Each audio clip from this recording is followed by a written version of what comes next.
Hi.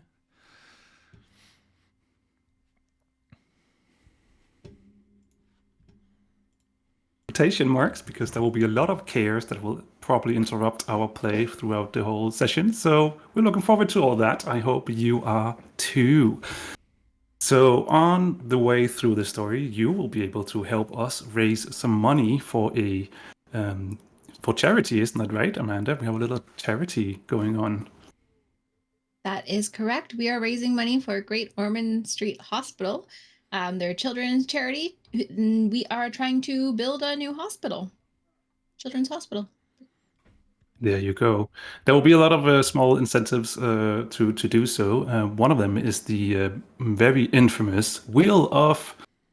What do we call it? Wheel of misfortune. Consequence. Yeah, there we go. There's so many wheels. This one is the Wheel of Consequence. And Danny is right in the middle of it. Wave through the wheel, Danny. Right there. You have to move to your left, right a bit, Danny. No, other way.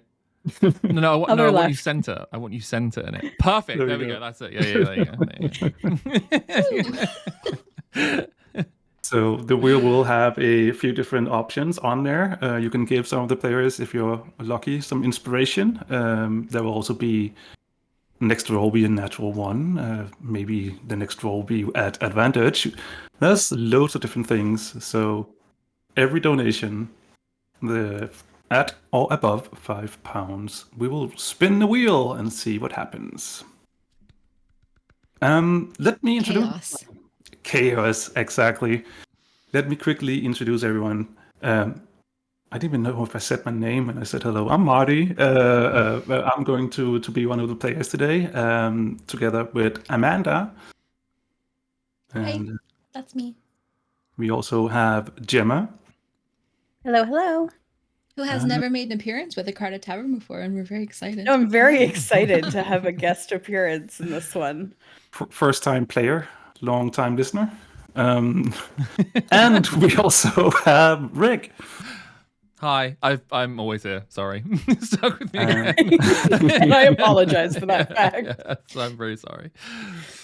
And last but not least, we have our DM for the day/night, Danny. It is I, the one who shall kill these players. Oh, God.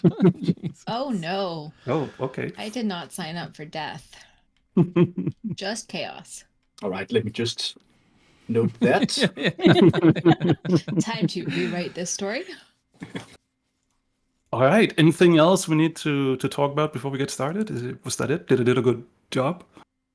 You did a wonderful job. Yeah, it was amazing. You would have thought you had a script. I mean, I didn't.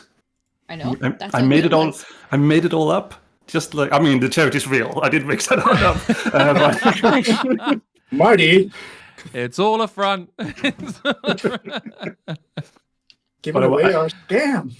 But I was about to say that I guess that's the DM side of me. Let's just make things up as we go. So that is basically what we did. Except the charity is real. We are supporting and collecting money. So I don't know. I mean, if everyone's ready and if Danny's ready and the players is ready, shouldn't we just jump into it? Get started? I'm very ready. I at least. All right. Danny, take it away. Thank you. I'm just going to go ahead and start some music.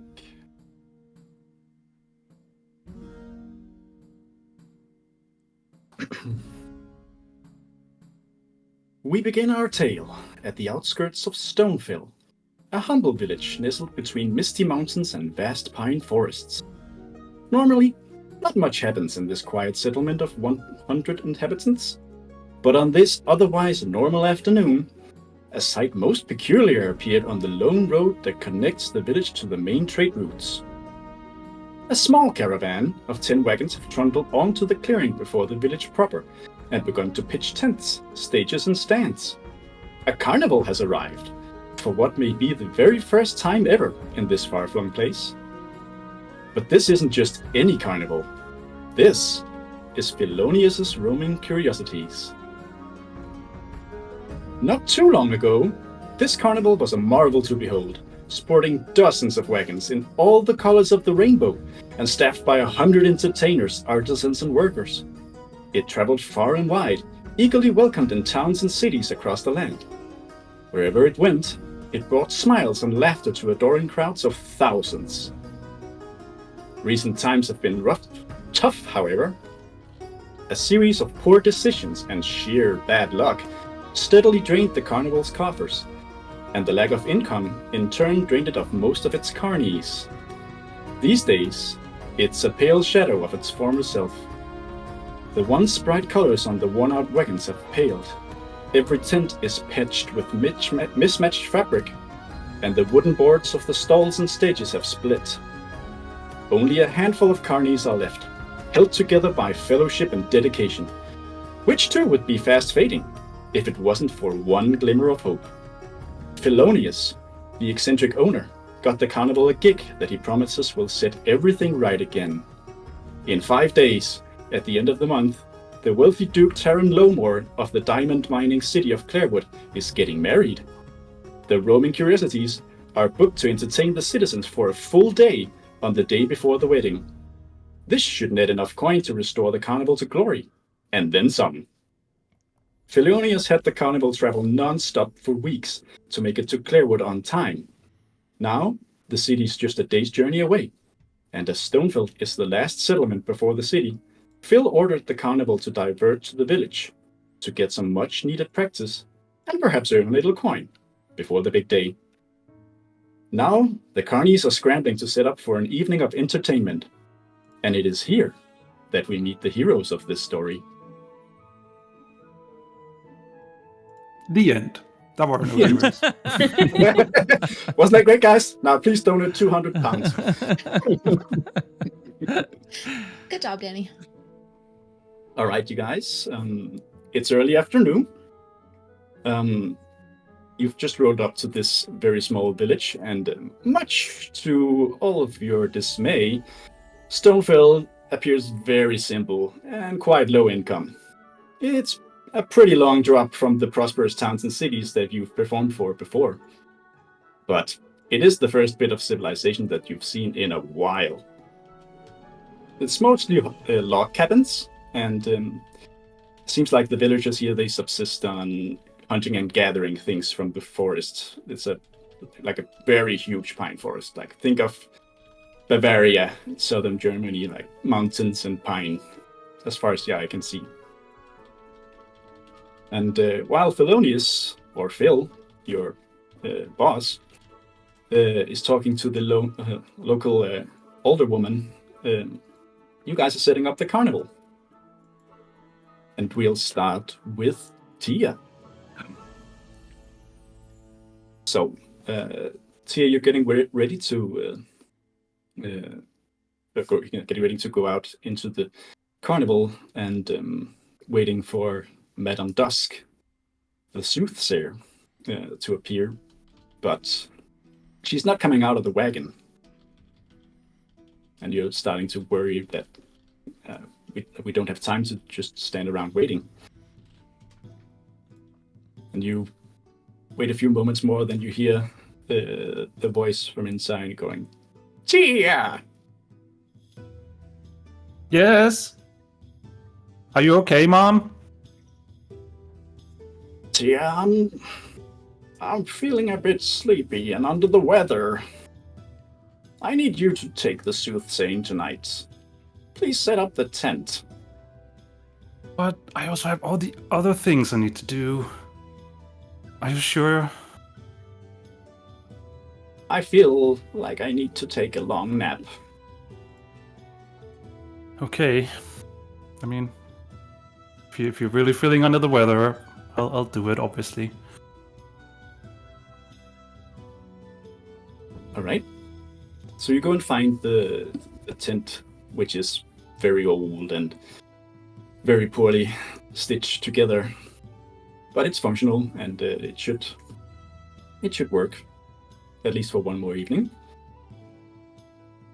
And as you go to find a proper spot to set up, you pass by the carnival food station, which is run by a very small kobold with a very cute little chef's hat and his 3 even smaller, very cute triplet children koboldlings. There's one girl, her name is Mox, and then there's Fari and Tough, 2 boys. And they're just trying to work, but also bickering amongst each other while doing what seems to be cooking something behind their father, who is just grumbling over a big stew pot, which smells kind of off. And Snappy, as his name is, the kobold chef, he looks up as you pass and they're going, "Hey Tia, how you doing? Gonna set up the tent?" Yes, Madame Dusk is not feeling too well today, so I guess I'll be covering for her today.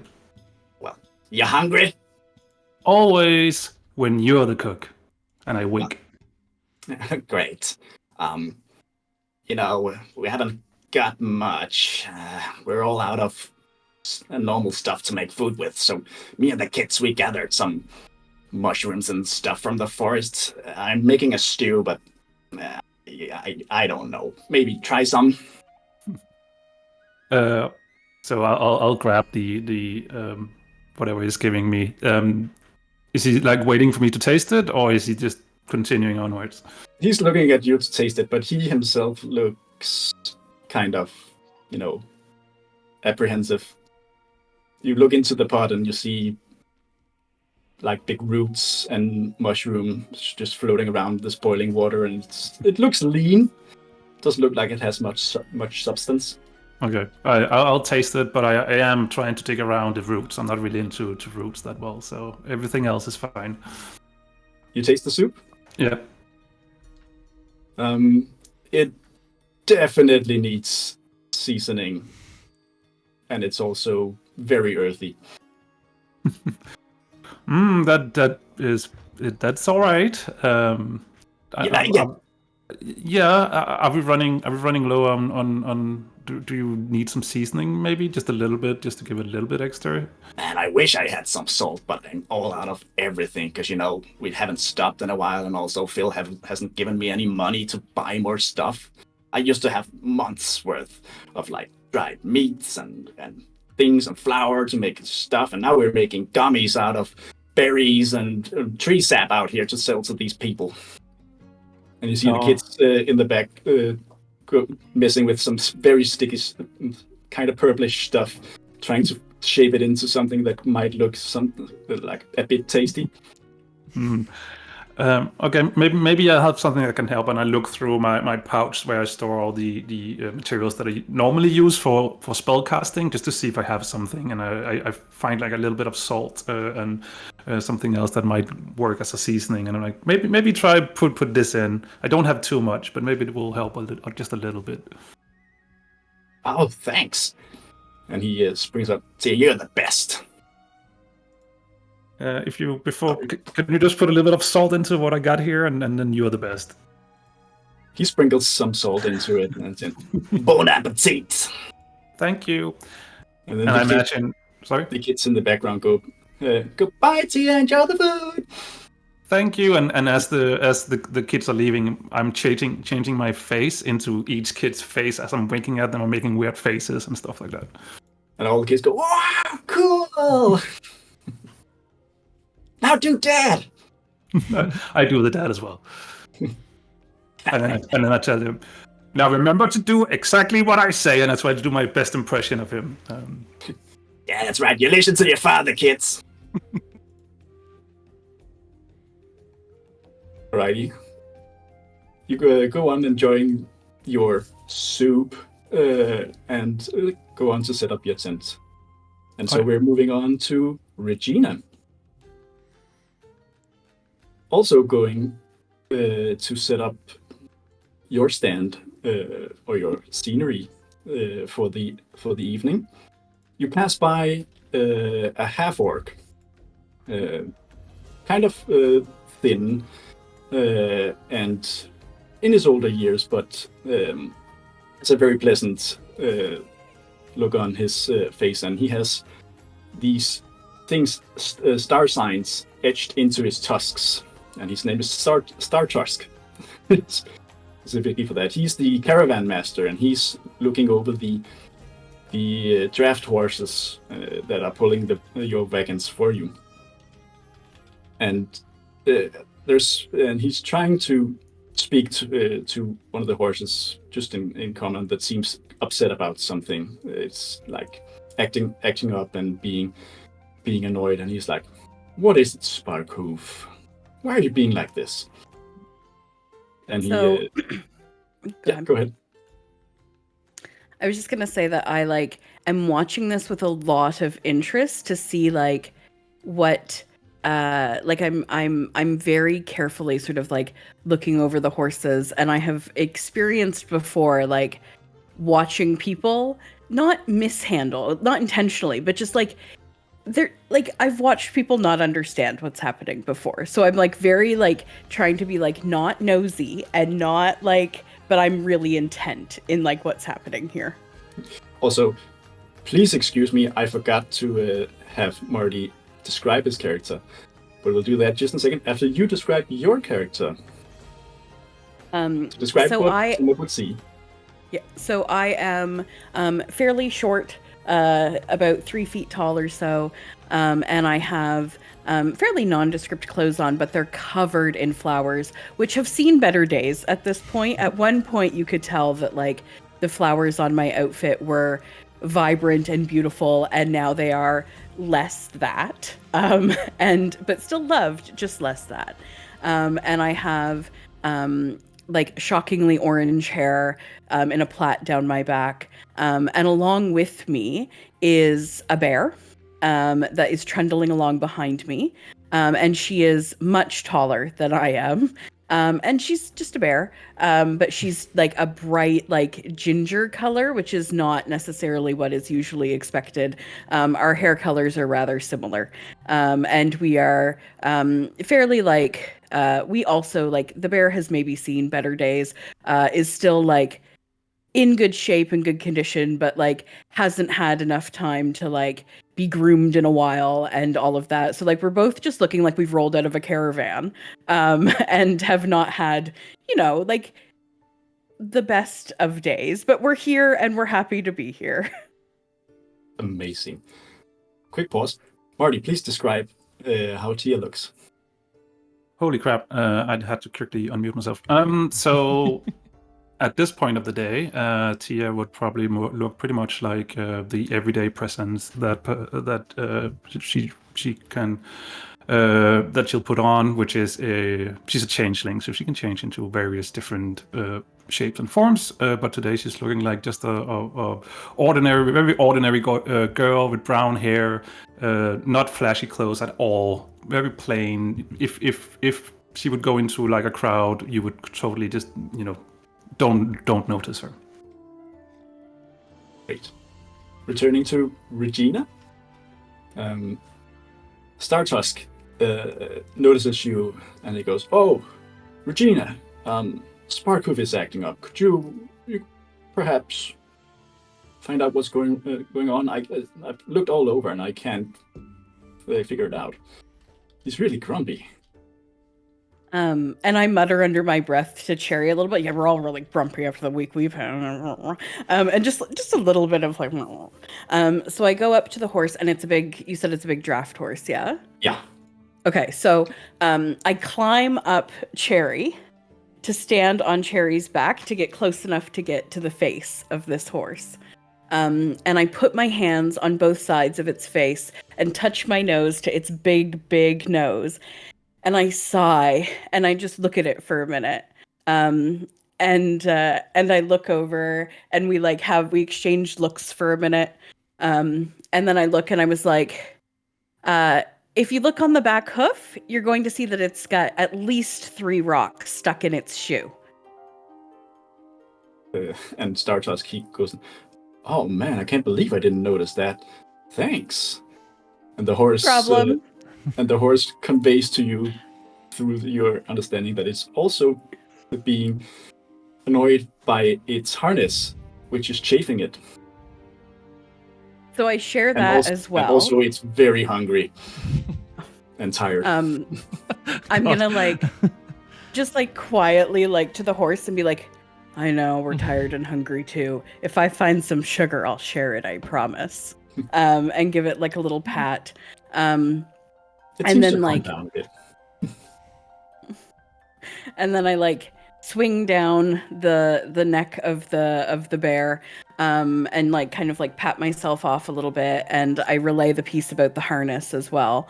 And just say like, I know they've been working really hard, so if we could like find some food, some extra food, like maybe the village has something, because they've been working really hard, and I know that we're all hungry, but they're the ones getting us where we need to be. And Startusk, he goes, he looks sad for a moment. Yeah, I know. This forest, there's not really good. There's not good food here for horses. They're meant to be on pastures, eating grass and stuff. But we've been in this forest for quite a while now, and we just don't have more feed. I haven't bought any, and Phil haven't given me the money to buy more. So yeah, I hope perhaps we could get some from this village, but it is a forest village, so hopefully they have some lying around, because if we don't, well, I can't keep giving them pine cones. They don't really like that. None of us wants to eat pine cones anymore. You said it. And I'm going to take a minute to just like tap each of the horses a little bit. And I can only get like, when I reach up, I'm only like on on the leg of all of these horses, Yeah. but I give them each a little pat. And I'm sending them some like reassuring, loving thoughts as I go by. But I know that like I can't just stand around and like be therapy for the horses. I need to get going, but I'm going to give them a little bit of love on the way. And Cherry and I are going to like keep trotting on if that's okay with the horses. They seem to enjoy the positive attention for a while. Not that Startusk mishandles them at all. He's very concerned about them, but he can't speak to them like you can. So he gives you a proper thank you before you leave, and he says, "Go! I'll try and figure something out about the food and set up your act. We'll and I okay." give like a little sigh, like not a sad one, just like a contemplative one. And I like trundle back for a minute and grab his hand to give him a little pat too, and then head off. As much as I prefer animals to people, I try to remember to take care of the animals' people as well when I can. Off I go. He seems to appreciate it. All right. Going on to the next carny up is going to be Calrath. Hello. You were also going to set up your small stage, which you will be setting up with Ula later. But for now, you're passing by on the outskirts of your little camp. You see a very tall. No, sorry, excuse me. Go ahead and describe yourself first. Sure, yeah, of course. So Cal is a red dragonborn. He's quite tall, just under like 7 feet. So he's relatively large and can be a little imposing if he wants to be. However, 98% of the time, he's very not imposing. He if you were to kind of take a proper look at him, you'd question if he even wanted to really be here. Not against his will necessarily, but a lot of the time he looks very, very bored. He looks very, very just kind of like, unfulfilled. He, if he had a mobile phone, he'd be on it all the time. Like, he'd be like just casually scrolling through social media, not really paying attention to anything that was happening around him. That's not to say that he's like not a nice person. He's you can have a conversation with him. He's lovely. I think unfulfilled is the word that kind of is the descriptor for him. He wears different things all the time. His clothes are constantly changing, and you'd be surprised. You'd kind of question where the hell he's keeping half the outfits half the time. But some days he'll be in like something incredibly extravagant, and it will be like a leather kind of like vest jacket that has like stuff coming out of the shoulders, like plumes coming out of the shoulders, like some of the biggest kind of extravagant things you've ever seen. Other days he'll be in something quite sleek and something kind of smart, as if he hasn't got a clue what's really going on with his own wardrobe, but it is in constant flux. And sometimes it might be like several different outfits a day. So you'll see him in the morning and he'll be wearing his extravagant big plume, and then like 3 hours later he'll be in something completely utterly different. But every time you see him, it's still the same stony faced, like, why the hell am I here kind of thing. And I can go into detail of why, Danny, or should we keep that for later? Keep that for later. We'll keep that for later. And that's Cal in a nutshell, if you're looking at him. We got our first donation, and it's a £5 Really? donation. Yeah, so Huzzah. I think it's time for the Wheel of Consequence. Oh my god, the Wheel of Consequence. Here we go. Okay, let me ring Everybody put on your best game show contestant smiles. Okay. Sorry, you had such an excited face, and your face is now on the wheel, and it just made me laugh. Okay, okay. Here we go. I'm rolling the wheel now. Ooh. Oh man. It's intense. Oh. Oh. That's inspiration for Gemma. That is. Inspiration for So there you go, Gemma. Gemma. Congratulations, Gemma. You have won one inspiration. What are you going to use it for? Only chaos. Only chaos. That was so close to a natural 20 as well. God damn it. Mm-hmm. No. I mean, I'm happy of inspiration, Gemma. It was close to a nat 20. I mean, that is a potential natural 20. Thanks, you know? thanks. I appreciate that. Who needs so to much for the inspire donation. Gemma? Thank you very much for the donation. Who donated? Oh, yeah, that was Tom. Tom who donated. Oh. So thank you, Tom. Thank you, Tom. You're allowed Thanks, Tom. to donate again, Tom.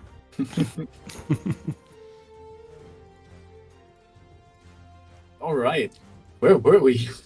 Right. We introduced Cal. That's where we Yes. All right. So, Cal, you're passing by the outskirts, going to from your own wagon to where you need to set up, Mm-hmm. and you see two people.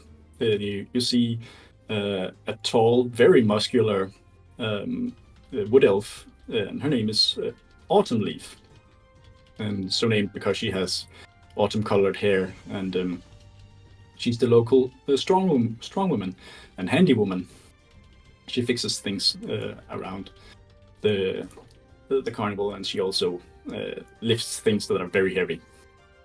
And not so far from her is a small rock gnome, which is Widget, the game mistress, and she's setting up some automated, what would have been automated stands, like a shooting gallery and a punching barbarian and a fisherman's pond and a carousel and a flinger slinger, which just takes adult people and just throws them around for a spin. And Autumn Leaf sees you coming, and she goes, "Oh, hi, Cal. Can you help me with this saw? It's stuck, and I can't reach the other end of it, so I can't pry it out." Yeah, sure. What do you want me to do? You come over and you see the saw is old and rusty, like most tools that she has, and it's gotten stuck in this old fallen tree that she's trying to saw up for planks. This isn't going to work, Autumn. This is like rusted beyond belief. How long have you had these tools for? I don't know, like a few years maybe. I wanted to replace them, but there's just no money. No. Yeah. So it's all I have, but you can see it's kind of long, so I can't. Maybe if I could reach both ends, I could pull it out, but I just need you to like wiggle it a bit while I pull on it. Yeah. Okay. Let's get this over and done with. Right. You give me an athletics check. Oh God. And before I like chop off my own head at the beginning of the game. 11 total. All right. Well, she got a 25. Oh, okay. So it's good enough. With your help, she yanks it out, but she also yanks you forward a bit. Oh, God.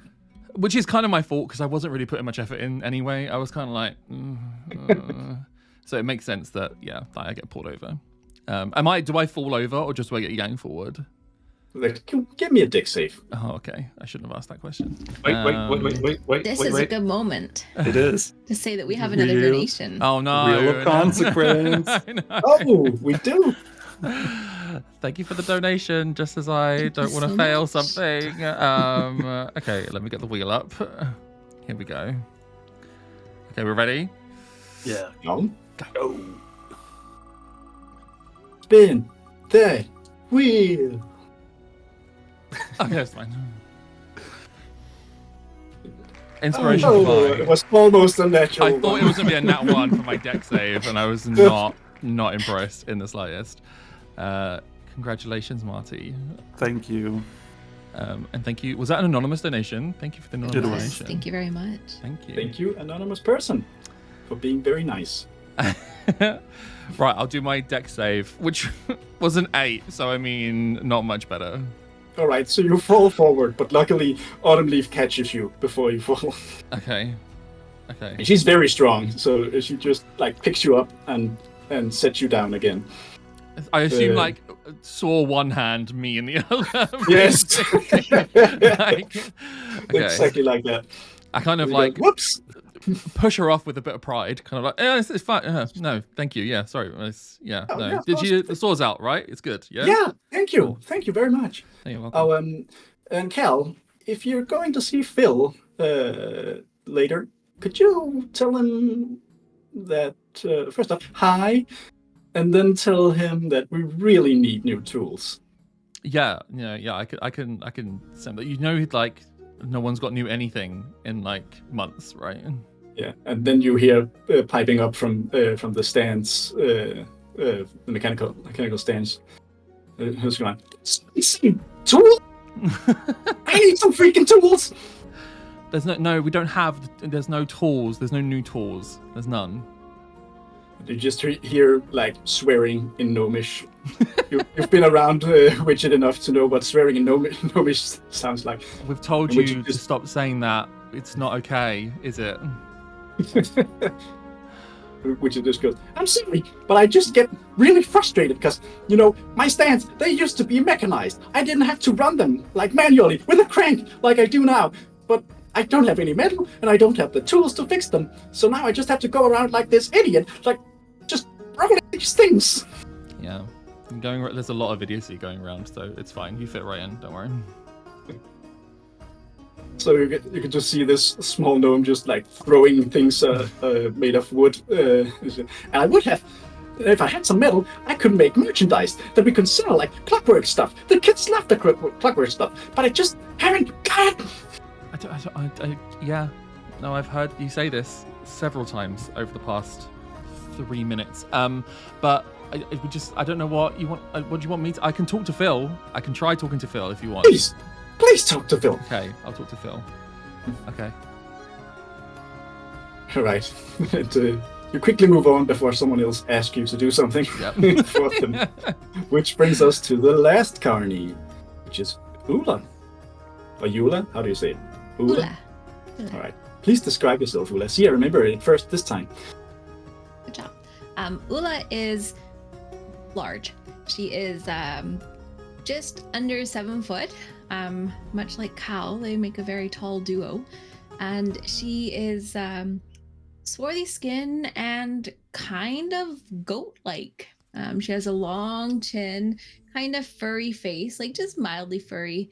And nestled amongst her absolute mess of curly, bright orange hair are 2 long, droopy ears. They are very long, very droopy, brushing her shoulders. And when she shakes her head, they also shake. Ula is currently wearing something kind of drab, browns, dark greens, not looking very lively, as someone who would normally be seen entertaining the crowds. She's looking very boring, very, very uncolorful. But more importantly than what she's wearing is her face. She looks miserable. She looks so sad, and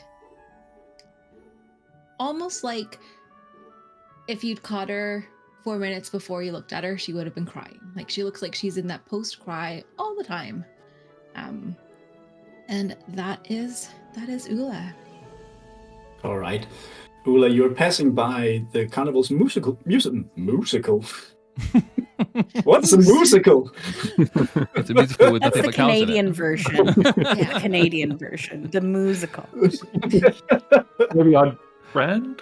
The carnival's musical troupe, which is called the Deck, because their whole style is that of a playing card theme, and they're called Spade, Heart, Diamond, and Club.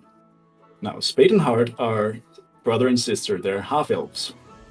And very beautiful, both of them, with Spade being more like the lead guitarist thing, going to stand in front and charm all the public, while Heart is the singer, and Diamond is actually also a halfling, a male halfling, very, very small, and has very long hair that obscures most of his face, and he's also smoking a pipe.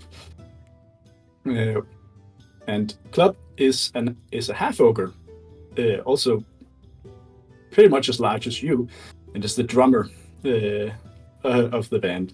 So Diamond plays the flute, and Spade plays the lute, and Club plays the drums.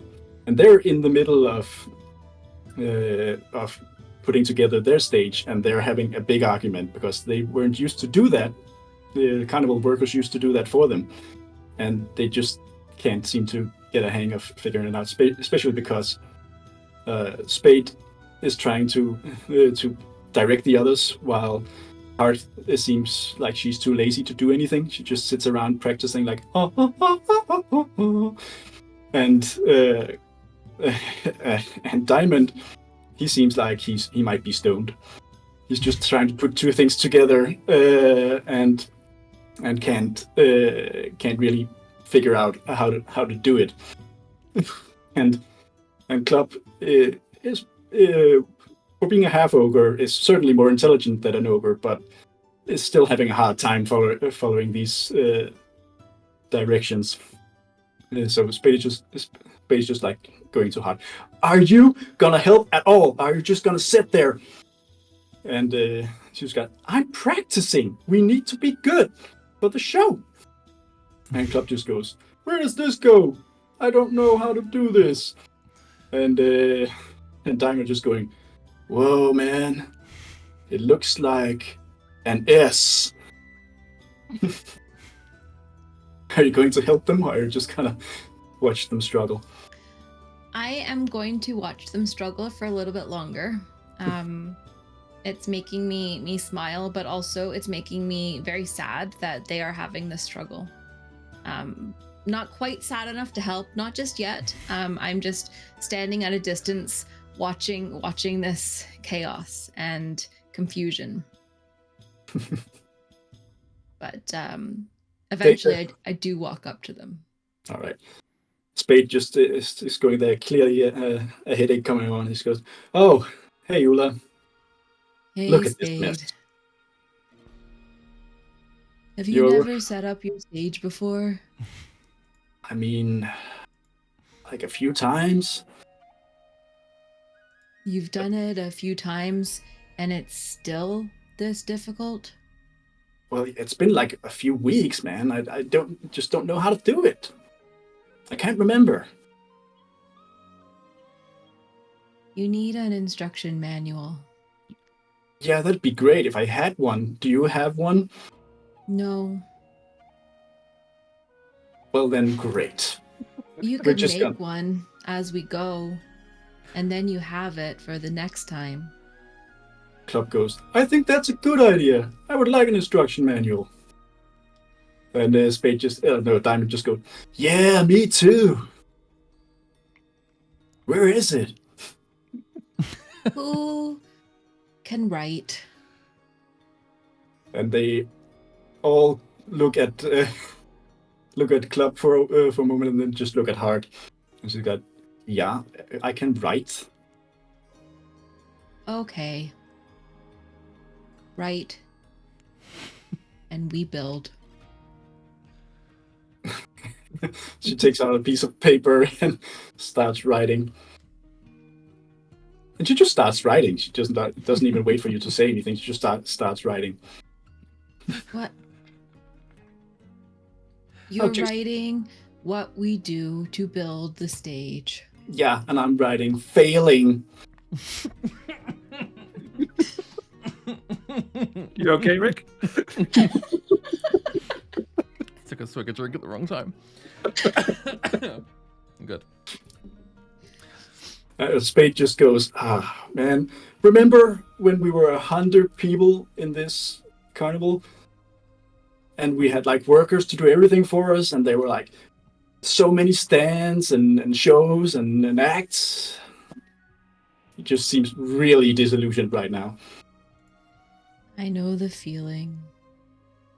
I miss those days. And Diamond looks up at you. Are you like all right or something? No. Okay. Can I do anything to make you feel better? Build your stage. All right. Club just goes, we'll build it for you, Ula. Okay. Spade just goes, oh, come on. Let's just fucking do this. Let's just do it. And they start. You go on, Ula. You need to build your own stage as well. If you need help, Tia's around somewhere. All right, sure. Maybe we'll get her to help. Okay. Good luck. I love Eula. It's all right. Some time passes, and you all are kind of around doing your own thing, and you see Phil coming back to the carnival itself. So, like the few, there are not a lot of inhabitants here, but they've all gathered around to watch you do this because literally nothing happens here. So even just watching you build the carnival has these people intrigued. But Phil comes around with a woman in her older years, and he goes, "So, gang, this is Tanya. She's the older woman, and we've gotten her permission to set up, thankfully, because we already started. But she's very excited to have us here." And Tanya just goes, "Yeah, I mean, we've never had a carnival here before, and I'm not sure why you would set up here, but we're glad nonetheless. I'm not sure how much we can offer. We are a very humble community, so please don't expect too much in the ways of payment." And Phil goes, "Don't worry about it. We also need the practice, so whatever you can give, that'd be fine. Right, gang?" You see Tia just clapping excitedly and just, yes, we need this. Yay! The money would be good. It's sure, yeah. Mm-hmm. Exposure doesn't pay the bills. A single tear runs down Ula's cheek. Feels like goes, "See, they're excited. It's gonna be a great evening." So Tanya, just go back and get your people hyped up for a great entertainment evening. And Tanya says, yeah, sure. It looks like it'll be fun. So let's all hope for a very nice evening. And she leaves, and Philonius just goes to you all, and he says, all right, so finish setting up. I'll be in my wagon for a while. Okay. I'll try and grab him just before he runs off to the wagon. Sure. You grab him, and Hey Phil.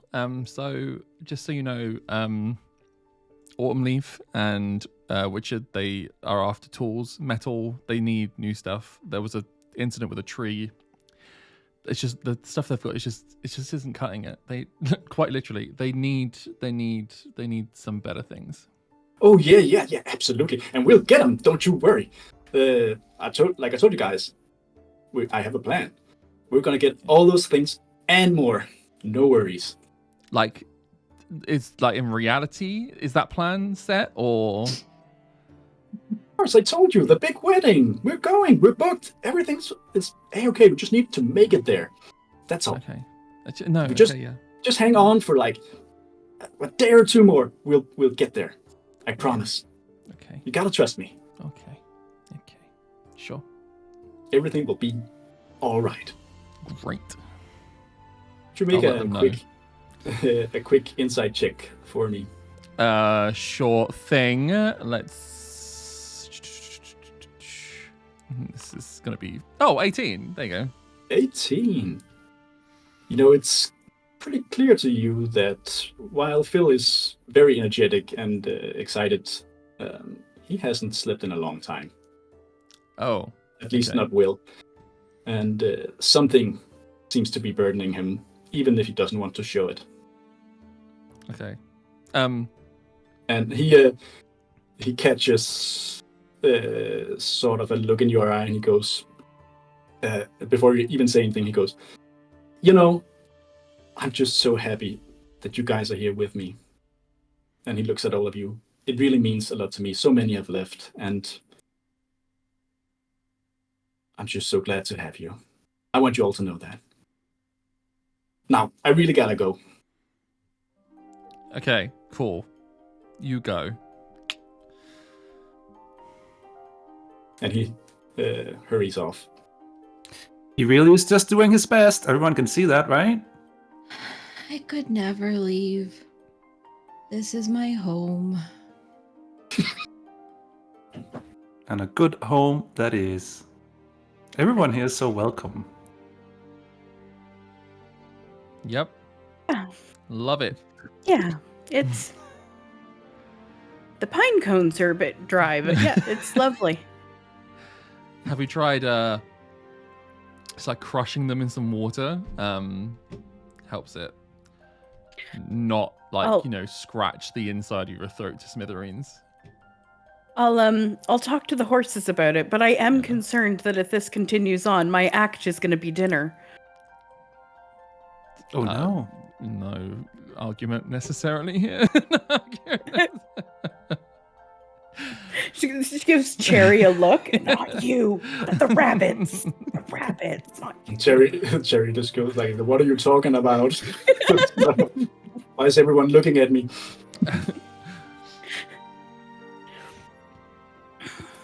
Okay, I just look around, and I want to believe. I really want to believe. And in my heart of hearts, I'm like, I'm gonna have pinecone stew for dinner, and I don't know if I can handle that. And I'm just gonna turn around and pat the bear, and pretty despondent. Anything else you want to discuss before moving on? I'll probably relay the message back to Autumn Leaf and Richard that he's saying the same thing he's always saying, which is the next one is just around the corner, and that's when you'll get your stuff. And Autumn Leaf goes, "Oh well, if he says, then I'm sure he's right." And Richard just goes off and gnomish again.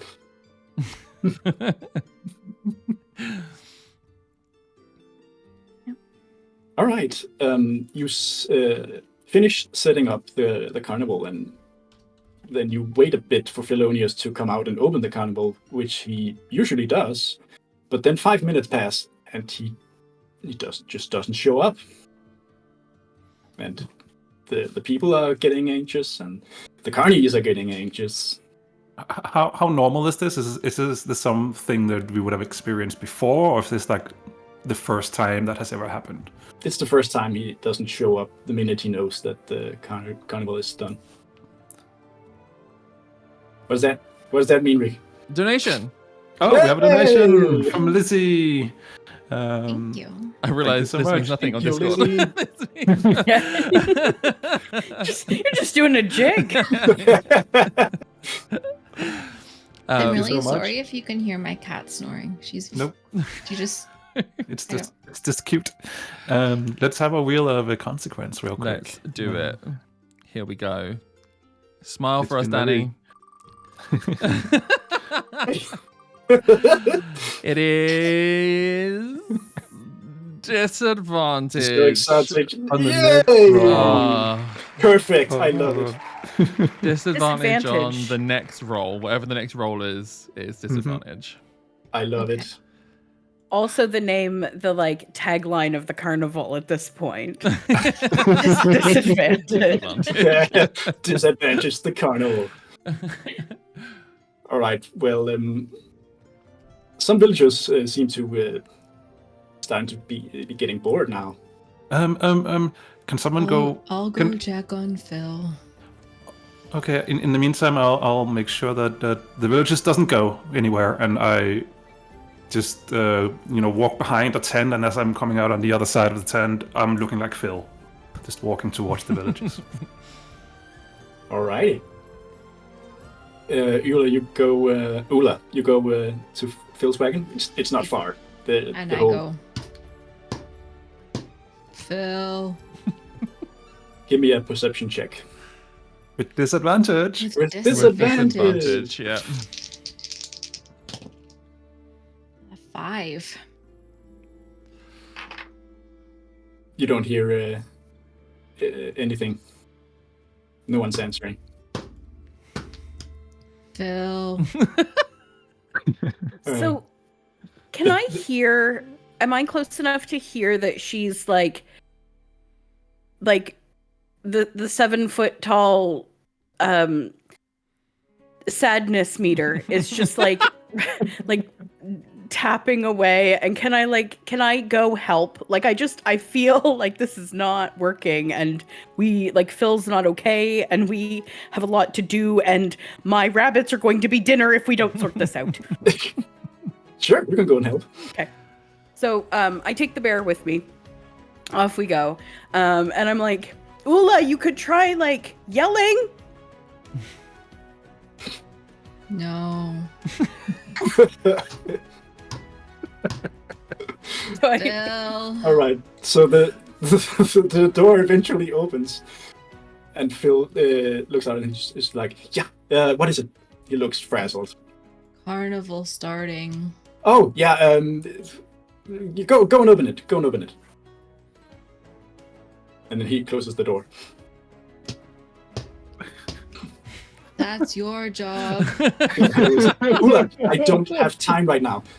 Please just have someone else open it. I go inside his tent. It's a wagon. Wagon is the word that I could not remember. Just force your way in. Yes. He tries and I'm to gonna stop go. you. I'm gonna force my way in with Ula. I'm trying to get under her legs, and I'm going in. Okay. We have to do this thing. While you are entering that, I will just quickly say that thank you so much for the raid. Bear's Adventure just raided us. So thank you so much. This is a D&D one-shot that we are doing where we're trying to raise money for the Great Ormond Street Hospital. So every £5 or above that is going to be donated will have a wheel of consequence. So if you donate, you can impact our dice rolls directly. Ooh. So with that out of the way, I think carry on. All right, so I'm gonna need a strength check from you and a dex check that Eula, and a dex check from you, Regina. Strength. Yeah, Yes. athletics. 7. All right. 23. Okay. Like for a man who is not as large as you, he's actually pretty strong. So he manages to keep you out, Eula, but he can't keep you from entering Regina because you just slip under his legs. and he just goes. He throws something in the corner that shatters. And just like, guys, what are you doing? I don't know if you have noticed it, but we are not doing well, and we need our illustrious leader to get out there and hustle, because I can't keep eating pine cones and we can't eat my rabbits, and I gotta tell you, whatever you're doing in here is pretty friggin' suspicious. Yeah. Meanwhile, while this is happening, Tia, do you actually open the carnival? Yeah, I now in the form of Phil is talking to the villagers and doing the usual spiel as he's normally doing, and Alright. getting ready to open the carnival. Do you say anything special to the crowd? Again, We know what this we have means. a now. donation. We know We what have this a means now. from Kill the Sunstrider. Don't know if Oh my I God. trust that donation. Good lord. Oh no! Thank you.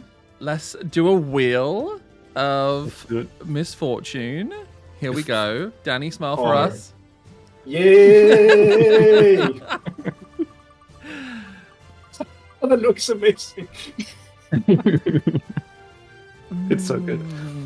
Inspiration for Rick. Oh, so much inspiration. I'm really worried. Will this mean we'll get a lot of net one later on?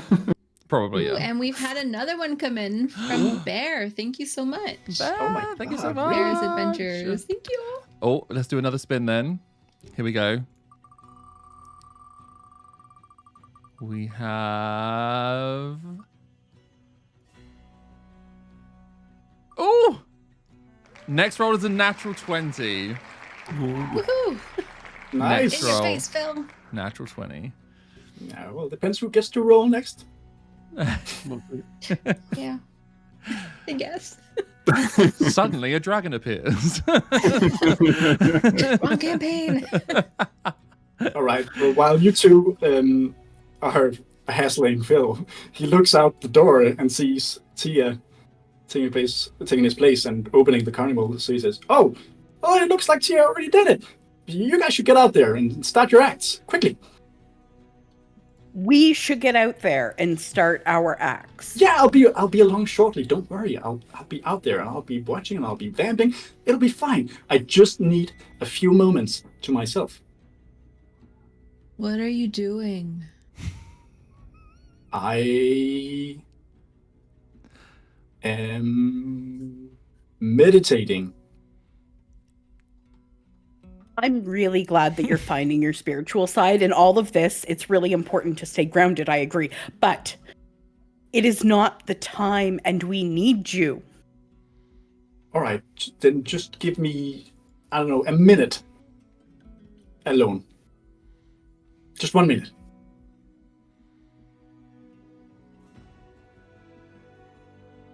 I'm standing Okay. outside. But you need to go to your acts.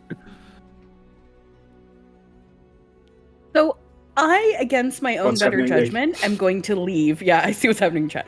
I'm gonna leave, but I am not leaving the wagon. Like, I will go outside and we can close the door. But Phil, I am staying. I am staying outside this door, and you have 1 minute. And if there's any weird smells or sounds, I'm gonna come in there and I'm gonna haul you out of there. I believe you, Regina. I promise. 1 minute, I'll be out. I go outside and I do what I say. Close the door, I leave, but I'm not leaving the wagon. Right. Can you give me a perception check, which is a natural 20? So natural 20 and so 23. total.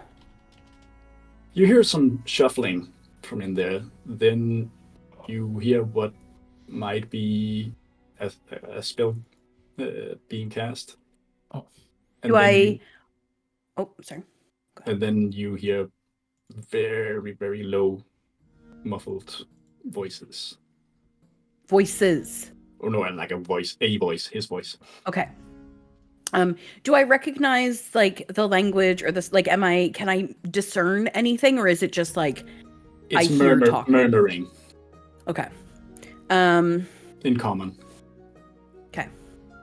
And I can't make out any words. I'm not. He's being very low. Okay. But you do manage to catch the last of what he says, which is, "I have a plan. I told you."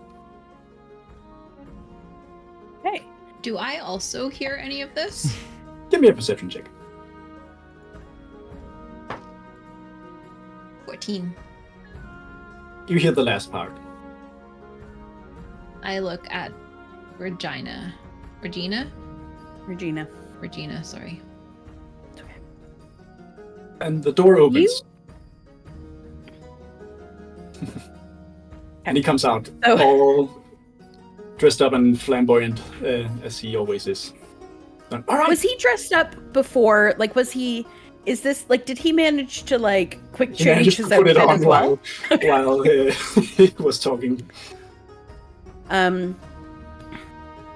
So I'm just gonna look at him and be like, "It's nice to see that you're in your usual fashion. We gotta go." Yes, you do. Go on. Let's make this bread.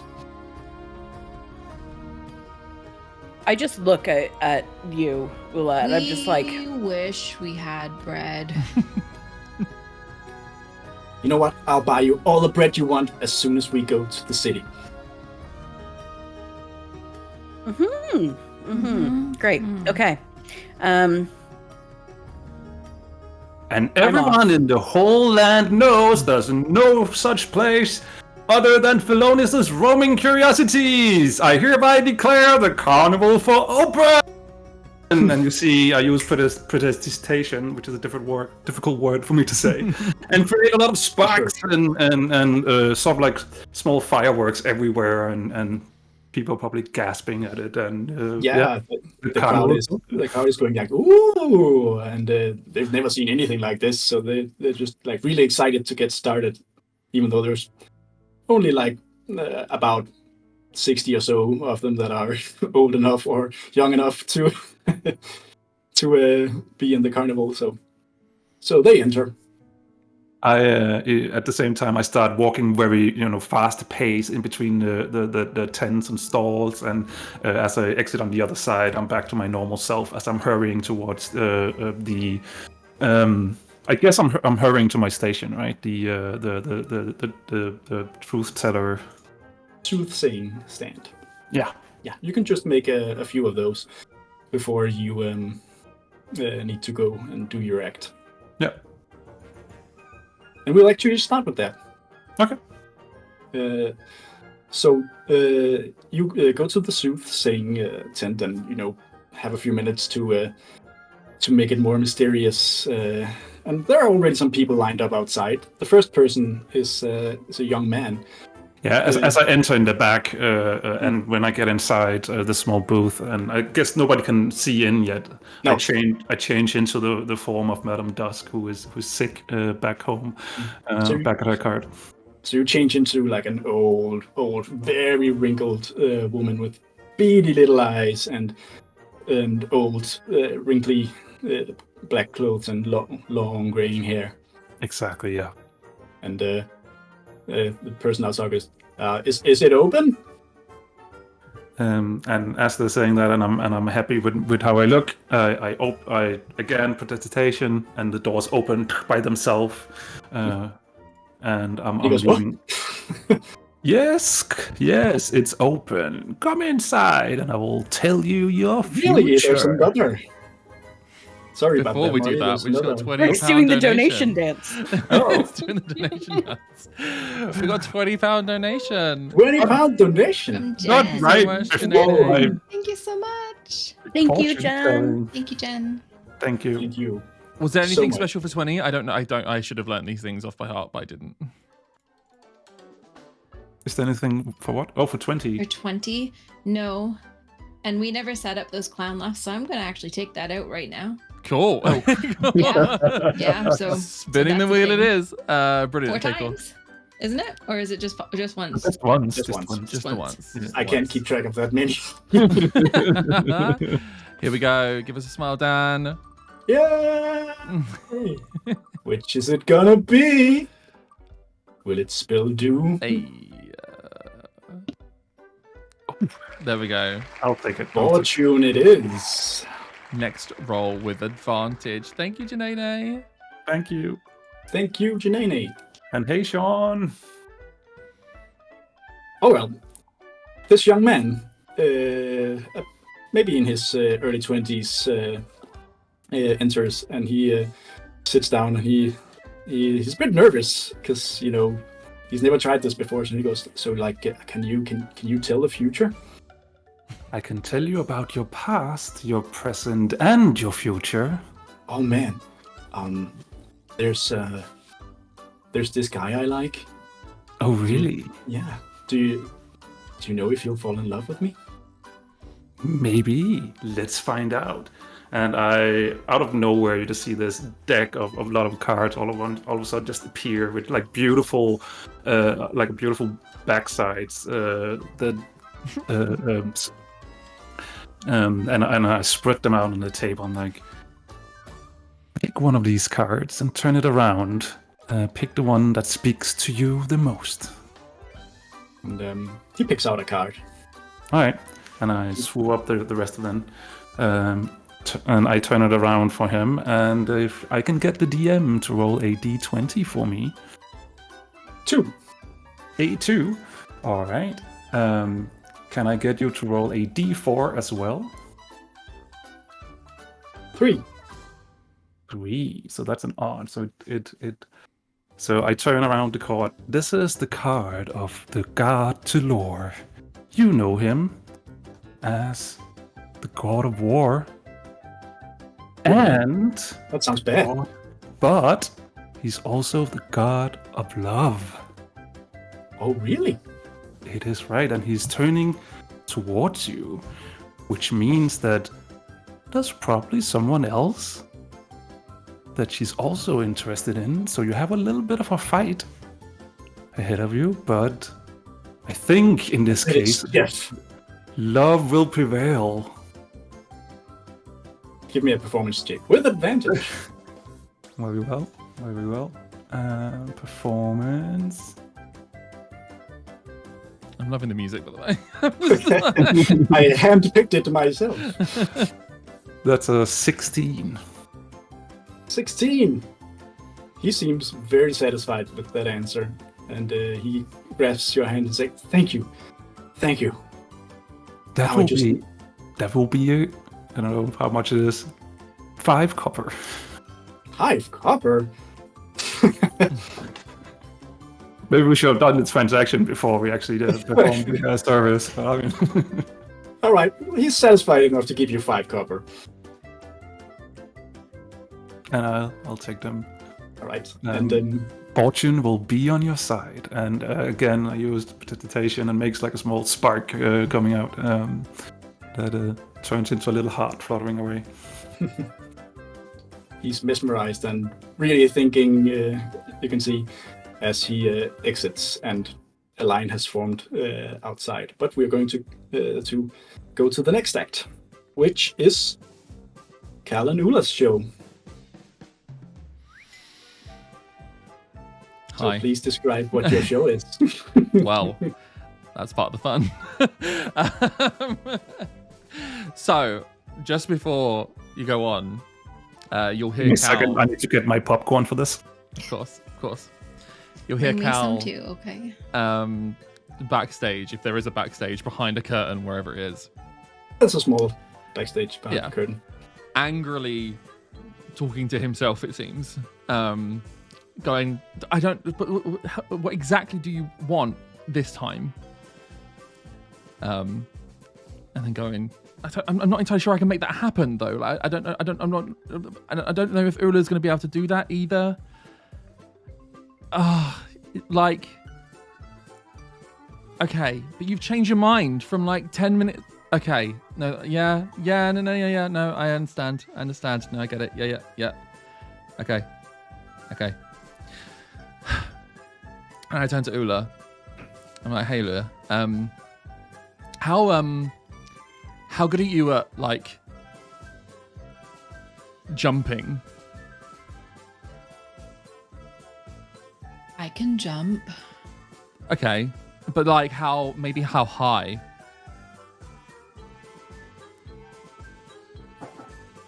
Like straight up? Maybe with a bit of forward momentum. Some. Okay. That's fine. Yeah. Okay. Yeah, we can work with that. Sure. Why? We're not supposed to jump? I know, but like today, they want jumping.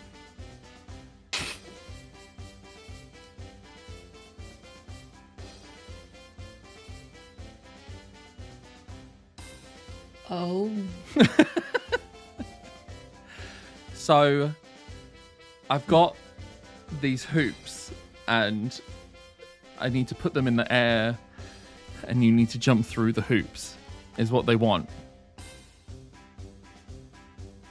Or you could hold the hoops. You want me to jump through hoops? Yeah.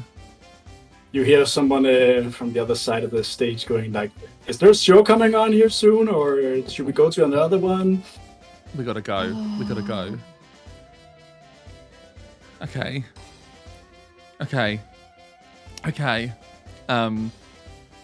I turn to walk through the curtains, and the outfit that I have on today has a huge hip ring skirt that just gets caught in all the curtains as I'm trying to kind of like sidestep my way onto the stage.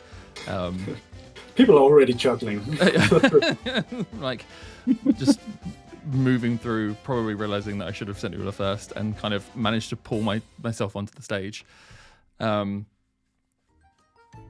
assuming Ula is following. I follow Cal, and the ukulele that I had in my hands, I kind of toss it around so it's just over my back, since apparently we are not going to be doing our normal act right now. Donation! We have a donation! Thank you. An anonymous donation. Oh, another Oh. £20. Another £20. £20 Oh my gosh, though. for Good 20 lord. pounds. Thank you so And much. that puts us over 50, doesn't it? That means you get something. Ooh, goodies! Ooh. Let's start with the Wheel of Consequence. Oh, okay, let's do the get that out of the way. I'll get that Yeah. up and running. Here we go. Right, Danny, smile for us. And Oh, the sound is just fits so well right now. inspiration for Amanda. Ooh, Congratulations. I think we all have inspiration now, right? Yeah. pretty much, yeah. This campaign is ours. Great But stuff. we also hit our first milestone. Mhm. Oh my god. Thank you for getting us there. So we now have a wand of snake. Thank A you, wand anonymous of person. snakes. May wonderful things happen to you. A wand of snakes. Sorry, what is a wand of snakes? I've never come across that before. It's a wand It's a that wand. shoots snakes. Shoots the snakes. Okay, got it. Not, Are we not talking even like real live ones. snakes here? No, not even. These things are important to me. I need to know how many people I'm talking to at any given time. So I don't know how does this DM, this wand of snakes, all of a sudden make it into the adventure? The floor is yours. I say that as you are sitting in your tent, having just read another person's fortune, a present plops down on the table in front of you, neatly wrapped with sparkly paper. Who, me? Yes. Where did it come? Where did this come from? You don't know. It just appeared. And I open it. Inside is a green little spindly wand with the snake head atop with this tongue sticking out. I look at it and I sort of like just gestures with it into the air just to see what happens. Snakes come flying out of it. Ah! But for a moment you're very scared because what the fuck, it's snakes! But then you realize they're made of rubber. They look very lifelike though. Huh. Maybe we can use this for something, and I chuck it away because there's still a line outside and I need to get back to it. So returning to Eula and not even questioning why there's a present, showing up out of nowhere. Presents. Kel and Eula. Sorry, you were stepping onto the stage. I didn't want to. Yeah. Yeah, I stepped onto the stage, and as I am, I fling my ukulele so its little handle is above my shoulder. All right, you're not gonna fit in those hoops. Okay, cool. So we got this. It's fine. This is good. Okay, cool. Welcome, ladies and gentlemen. Today we are bringing you the magnificent, incredible treat of the Leaping Eula. Try and get everyone to in caps, but like I've been excited, not like going crazy, but like yay, nice, awesome. So I'm going to take these hoops, and Eula is going to effortlessly jump through them as I hold them in various different angles. So let me just get ready. And as I get ready, I walk across the stage and I hold a hoop kind of like to my side. And then I go, wait, and I put it higher. And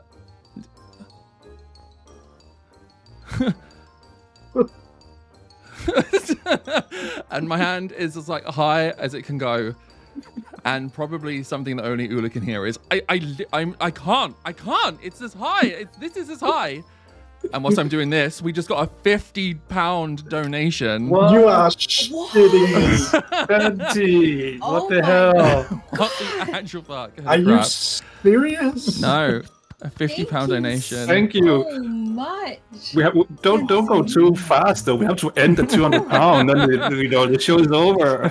That's not entirely true. We do have stretch goals. Oh yeah, that's true. Thank I you so am- much. Wow, I am Sensi, floored. thank you so much. You get to create an NPC That is right. Yeah. with our DM of the full campaign, Marty. I don't know where he is. To your right. That Left. way? Sorry, you're Oh, I'm here. I'm here. Oh That my is gosh. Incredible. Thank you so much. And we get to do the Wheel of Thank you Consequence so again. much. Yes. I will get in touch with you, Sensi, at some point. I mean, you visit our streams all the time, so I'm sure I'll get in touch with you, and we'll figure out an NPC for the full campaign that we're going to do.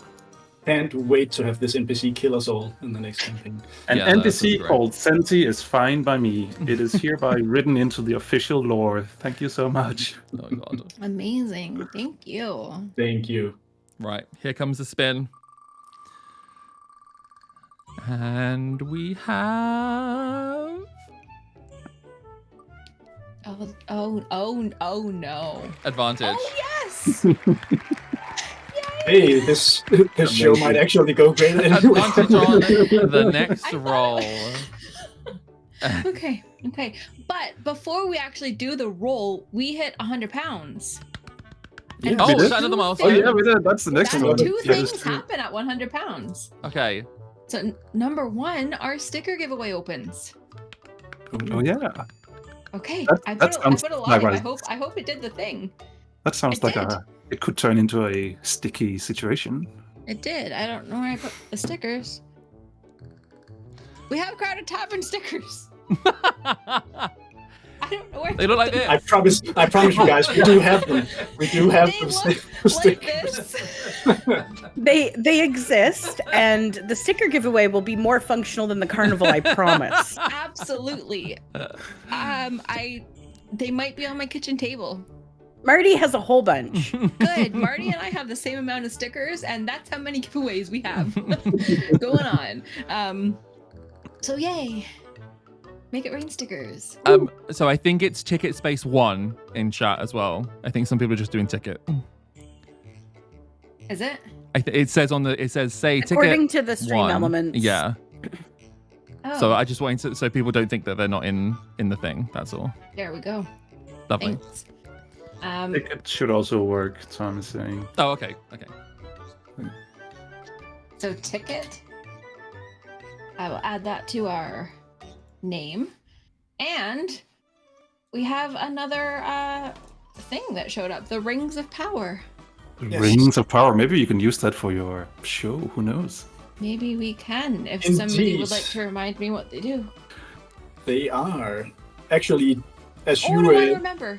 It's okay. as you prepare to jump through these hoops, these magical, you hear klingling at your belt side, and you have 2 golden magical rings at your side. I hold them up, and I make eye contact with Cal, and I'm like, okay. We make faces at each other. Clearly, Ula is The saying, crowd is getting a bit. "Do Like, you have anything to do with this?" what's going on now? No. I hold these rings up to the crowd. And they look at them. and What do the I rings do? clap them together. And now they're stuck together. Whoa! And that's they're just 2 rings now stuck together. And then I You're like, whoa! How did they do that? They were Then like I, 2 separate rings. Now they're together. pull them apart. And they come apart, and people go, oh! And I kind of quirk a smile and show off my biceps with these rings. Like, In your mind, Cal, you hear, she's upstaging you. You better do something about that.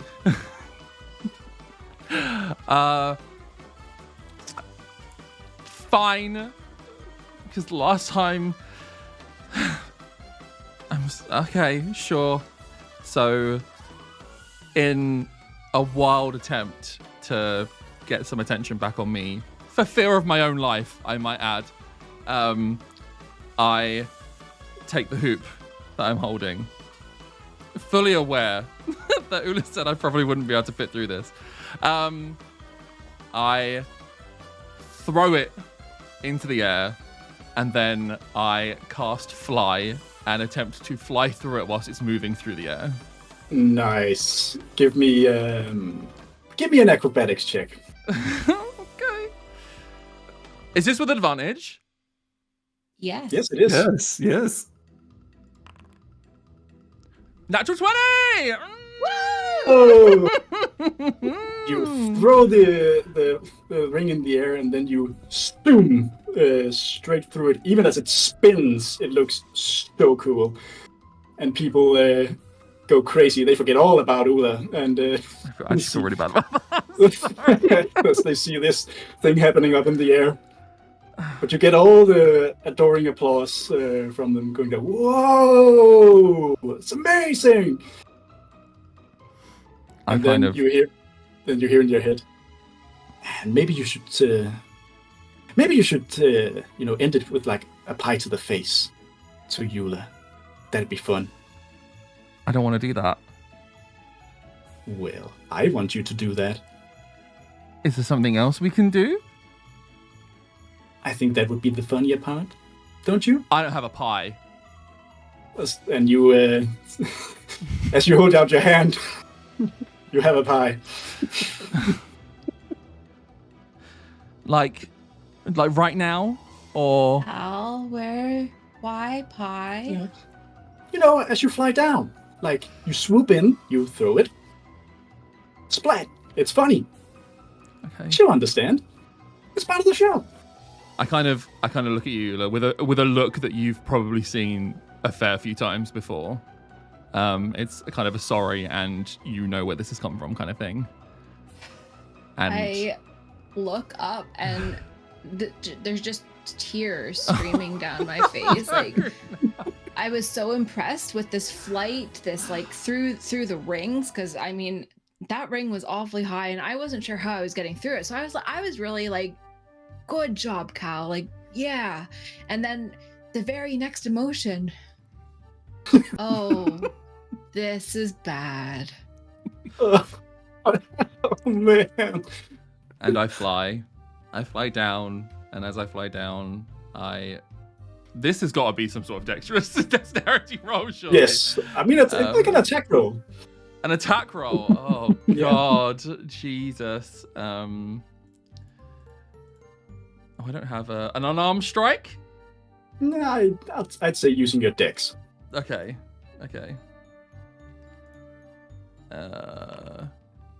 12. What's your AC? 13. Right, so you miss. So I swoop straight past Ula. Which way am I coming from? If I'm coming down, You're like swooping in like Yes. on a U-shaped swoop. I'm gonna roll one of my own dice real quick. 2 seconds. Okay, that's fine. I swoop down, I miss Ula, and if there's a stagehand just like standing off curtain backstage slightly. There are no stagehands. No, They're just okay, people like well, people like off to the side. Oh, in which case I just fully miss Ula and fly straight into the face of a carnival goer, just a poor innocent carnival goer. Yes, you do. He was just going like story like yeah, just gets a face full of pie.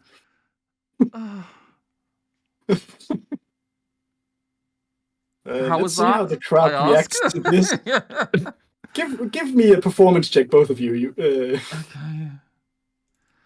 To make this seem like this was part of the act or something. 10. 24. 24. All right. Yeah, the other crowd people, they were going like, what? And then they go, yeah! And they clap and they think it's funny. And this guy, he's just like, the fuck? He gets pissed off and leaves, but the others they clap and that's amazing. They thought it was really funny. I take my my place on the stage, do a very quick bow, and then teeter off again, sidestepping through all the curtains, trying to get my outfit through everything. Thank you all for coming. And I also exit the stage. All right, going on to. Danny, has the music stopped, by the way? I think we've lost music. No, I The music stopped? I have music. No, it's still there. But if it's not in focus in your browser, then it might actually change. Or it might actually stop the music. Oh no, I don't have anything. Got music now. There we go. Cool, thank you. Yes. Good. All right, let's go on to Regina's show. So I have a number of cages that now I have to haul around on my own because there's no help. So people are coming I will in, help you.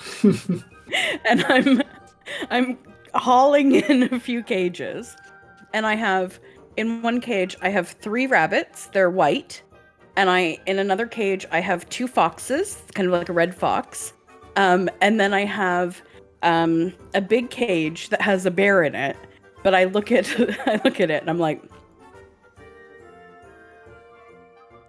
and so I call the bear out to move the cage out, then put the bear back in the cage. Okay.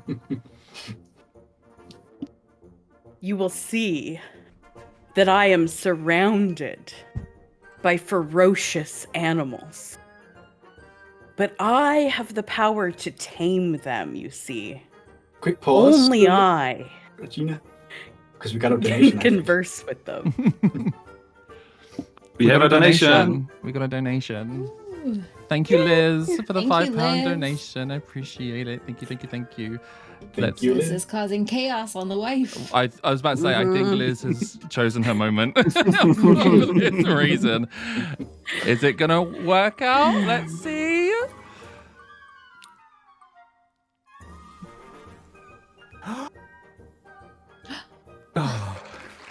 inspiration for Rick. You can't have more than one. I mean, I guess in this case you can have two. You can have more than one. Yeah. Thank you, Liz. So two inspiration. The second inspiration for Rick. Thank you so much, Liz. No, it's great. That's what we're here for. And only I can communicate with them. Only I can tame them. And I look over, and I'm going to start with the rabbits. So I open up the cage, and I'm telling them to come out. And what I hear is, "You're going to eat me. I heard you're going to eat me."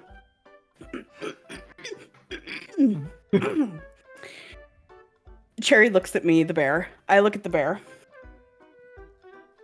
To the rabbits. And one hops out, and the other two refuse to come out. "Look at the ferocious beast that I have summoned."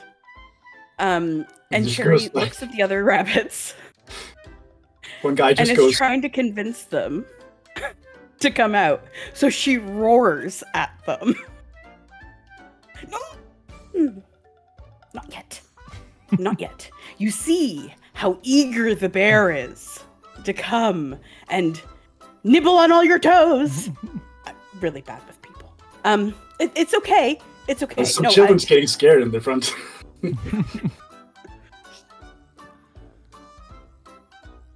So I summon the rabbit to come out. And I say, "I'm going to let the rabbit loose in the crowd. And it is going to bring me back any little trinket that you think I could do some magic with." So I set it free. We'll see what happens. The rabbit is also considering not returning at this point. Like, I can hear the, like, "Is this freedom? Freedom? Freedom? Freedom? Freedom? Go, run, be free." So off it goes. I ignore the foxes for a minute, and I open up Cherry's cage, and she comes out. And she's got a bit of a strut. She's very excited to be there. "Look at the great beast that I have tamed." And she roars on cue. "The great beast that I am going to dare to climb upon." She looks at me and I look at her. "Stay, beast." She roars again. "Stay, beast. I shall conquer you." And I go and I climb up on top and I like throw my hands in the air and I'm waiting for the crowd. The crowd they're anxious for you, and they're going, "Oh!"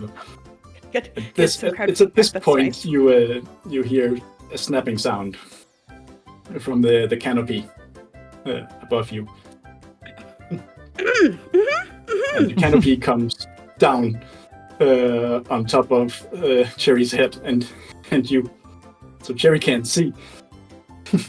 So we are covered with this canopy. Yes. Part of the act, folks. Part of the act. And at this moment, covered in the canopy, I'm going to wild shape. And I'm going to wild shape into a bear that looks relatively like Cherry but is brown.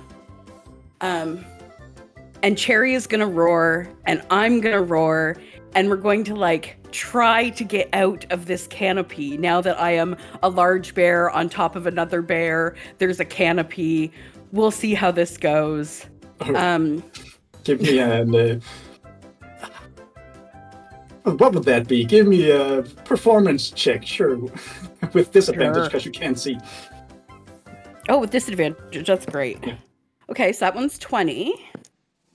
Oh, 10 with 10 with modifier. So... All right. So you, instead of coming out of it like triumphantly, like as two bears, one standing on top of each other, you just become two bears falling over on the stage, out on the stage into the crowd. So we tumble. We just tumble. We just like we're not hurting ourselves. Stage. No. Yeah. But we're tumbling. There's no control here. Knocking some people over, and they go like, "Ah, bears!" And so we've tumbled sort of like off of the stage towards the crowd. I am roaring because I am a bear, but I'm discombobulated because I don't know what is happening at this moment. And this has shocked Cherry because although Cherry knows I can do this, this wasn't the planned plan here. And she's just a bear and life is hard. So she like roars into the crowd and I'm like roaring while like trying to be like smiling. Big bear smile. Yeah, people are freaking out and running left and right. They're just scattering from this act. And at this point, there's one person standing at the edge of the sky going like, that's funny. I like look over at the one person and I'm like, play to the crowd, Regina. Play to the crowd. Okay. I'm trying to trundle back to the stage. And has the rabbit brought me anything? Oh, the rabbit ran away. Oh, good. So, we've got nothing to work with. So I'm gonna like turn towards the rabbits that are still in the cage. I'm a bear. And I'm just gonna be like, at the rabbits, trying to convince them that they need to go out and like complete our magic act. They're convinced that you'll eat them. They have heard that rumor, yeah. So, okay, we're all right. We've got this. Cherry, you stay there. Now, as a bear, I'm going to try to climb on top of Cherry so that we can be like some kind of like totem of bearness. And like, okay, so here we go. I'm gonna like climb on top. You can decide how easy this is for me because we haven't practiced this in roughly 3 months, so we'll see. Normally you just do it, but let's have an acrobatics check.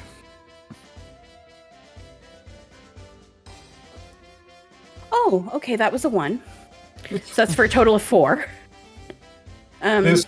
This is clearly two bears struggling to stack on each other, but to people who are looking, it might look like something else.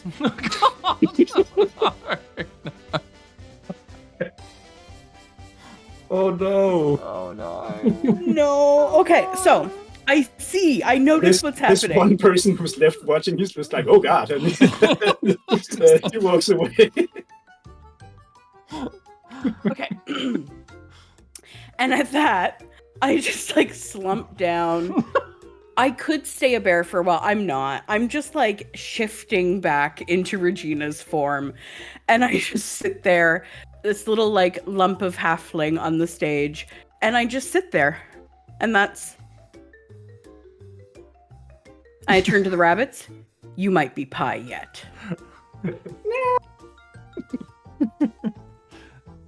All right.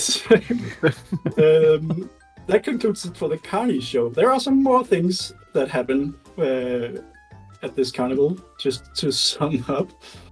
While the musical troupe is playing to, like, you know, vamp the crowd and entertain them, the stage that they put together just fucking crumbles when Club plays the drums a little too hard. and they just start arguing amongst each other. And some of the patrons who ate the gummies from Snappy's kitchen, they get a little upset in their stomachs. How upset are we talking? It could be worse. Like spewing from both ends. Oh no! No, it couldn't be worse. Well, they could also be high and spewing from both ends. And the Startusk, who is offering gentle horseback rides, he has to stop them because Sparkle bites one of the patrons. And Widget's punching Barbarian just fucking dicks. Some poor guy who's trying to play it, and she's stressing out because she has to run from machine to machine. But there's still one act left that can save the night, which is Tia's big act with the Oh no! the magic act. No pressure. All right, is it time? Yes. All right, so first off, Tia is like having this very like a client. Just keep asking questions about the future and just trying to get rid of them. And no, that is the future. The future also need a break. I really need to be somewhere else, and stop just shoving them out of this small tent and closing the door and just running out the back. And as I'm running out, switching back to my normal form, running towards the small stage where I need to be. And as I'm running behind the stage, nobody can see me. I use I had it prepared. I use disguise self, but mainly to change my clothes, because I can change my appearance, but not my clothes. So I use disguise self to put myself into this very beautiful dress, while I also switch into an female elven form. So now I'm have this very beautiful long white dress, long white hair, and I am now ready to start performing. Great. It seems like most of the carnival goers have come to this final act, even though some are missing because they have the runs, and some people got scared off. So there might be like 30 people left. Okay, not and bad. Philonius is outside going, and now the final act of today, the amazing Miss V. And I enter the stage, waiting for an applause. And there's some clapping out there. I look about, and there should be 2 barrels of water. There are 2 barrels of water. All right. They are a bit worn. I'm pretty sure that I can see one of them just being half full, because the water is like leaking out of the side of it, and there's not all the water in it. But anyway, I start casting control water, and I make the water move up and make this beautiful image of animals sitting or being there. And then I'm casting what is it? Frost? How to spell it? What is it? I think it's the ray of frost on the water, so it all turns into like a beautiful picture of animals made out of ice. But because there's not enough water, you can see that one half of it is, it didn't fully turn into any like animals. It's sort of like a deformed sort of I don't know, wolf or something like that. People going like, but I'm just trying to keep it together, and I'm moving around the stage and making magicians, gestures at look at this, ooh, so nice. And then I move to the middle of the stage where there's like a ring and there's cloth attached to it all the way around, so I can lift it up and I'm completely covered. And then I use prestidigitation to again make some kind of lightning effect happening inside of it, but at the same time I think I at this point loses grip of it, because I'm in such a hurry at this point, so it sort of like falls down at the same time as I'm shape-shifting into this male elf, so people see like the shape-shifting happening like just for a split second, so it's not as grandiose as it was supposed to be, but I turn into a male elf with dark hair, and the clothes also changes into like a blue vest and like a red cloak, and it's not going exactly as I'd hoped, but we're still going. So I'm using my fire spells or to create like a flame, and then control flames to sort of just shape this ice statue and turn it into a different shape. But everything just messes up for me because I'm a little bit nervous at this time. So I melt too much away, and this ice statue that was supposed to turn into a different animal just looked like some melted thing that is not looking exactly how it's supposed to. Give me an Arcana check just to see how well you control your magic at this point. Very well. That is actually 23. 23. Okay, Yeah. so you still got control of the magic, even though it's kind of tanking the show. How's Phil looking? He's like he's looking up at you and he's being encouraging, but you can see like he's like, "Hey, look at this, everybody! It's great." So, out of just like, how's the audience to all this? This really deformed animal that is now. It seems like the artist lost on them, but they like the pretty colors and magic. Okay. It's but I walk up to it and I pull out the wand of snakes and just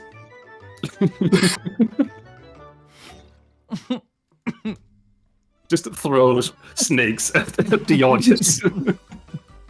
This absolutely creates fucking panic. Suddenly, you're just like this nice fire and ice magic that was just and suddenly there's fucking snakes everywhere. Oh no! They're not dangerous. They're not dangerous. Look! They're made of rubber.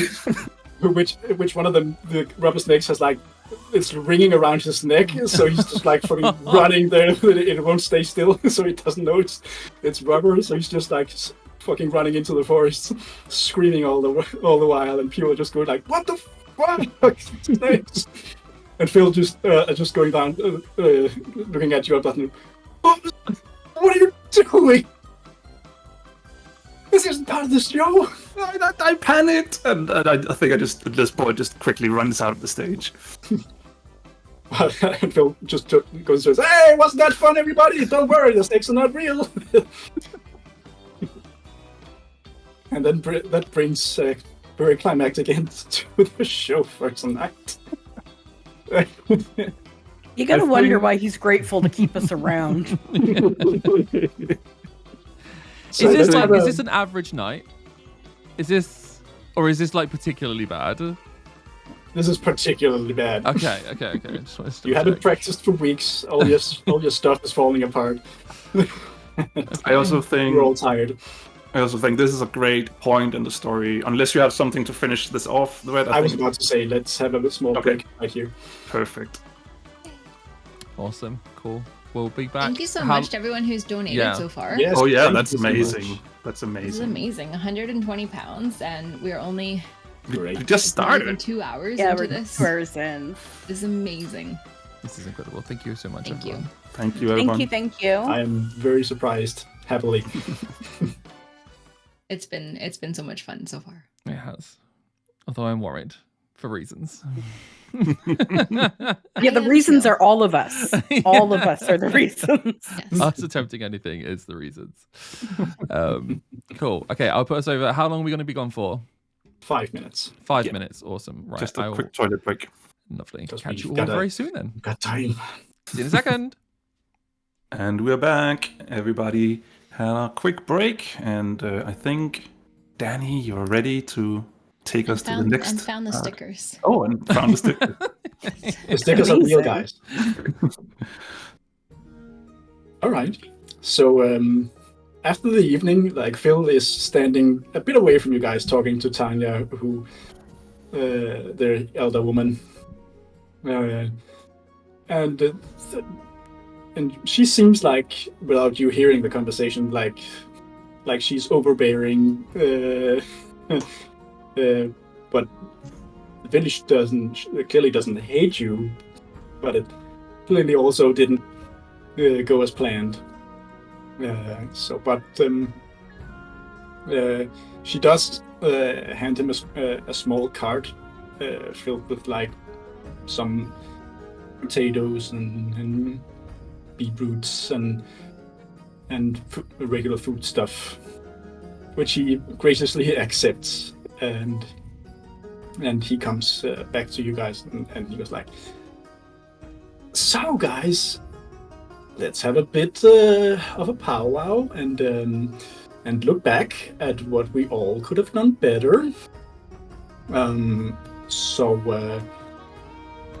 Tia, I feel like improvisation isn't your strong suit. You should probably just stick to what you've practiced.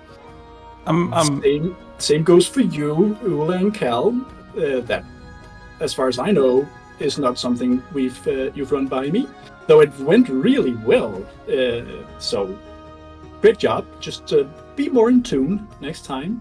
And Regina, I know it was mostly an accident, but maybe once you start tumbling over the edge, you should probably turn back into yourself immediately, so people don't, get freaked out. Yes, it was all an accident. Every bit of it. I just panicked. People didn't seem like they enjoyed it. No, they loved you. They loved you right from the start. I swear. I was out there in the crowd, and I heard many good things. Like she's so good, and wow, she turned into a really beautiful elf, and it was so good. Everybody But they were not supposed to see that. It was supposed to be like, oh, it's a new person.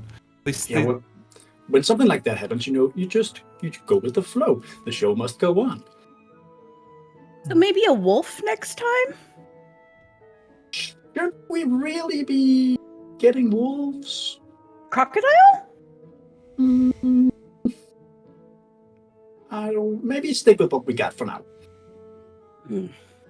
It's really hard to have an act when Cal never sticks to it. Yeah. No. I'm sorry about that. Just sometimes I have to change things in the moment. For reasons. Well, maybe you could tone that down a bit, Cal?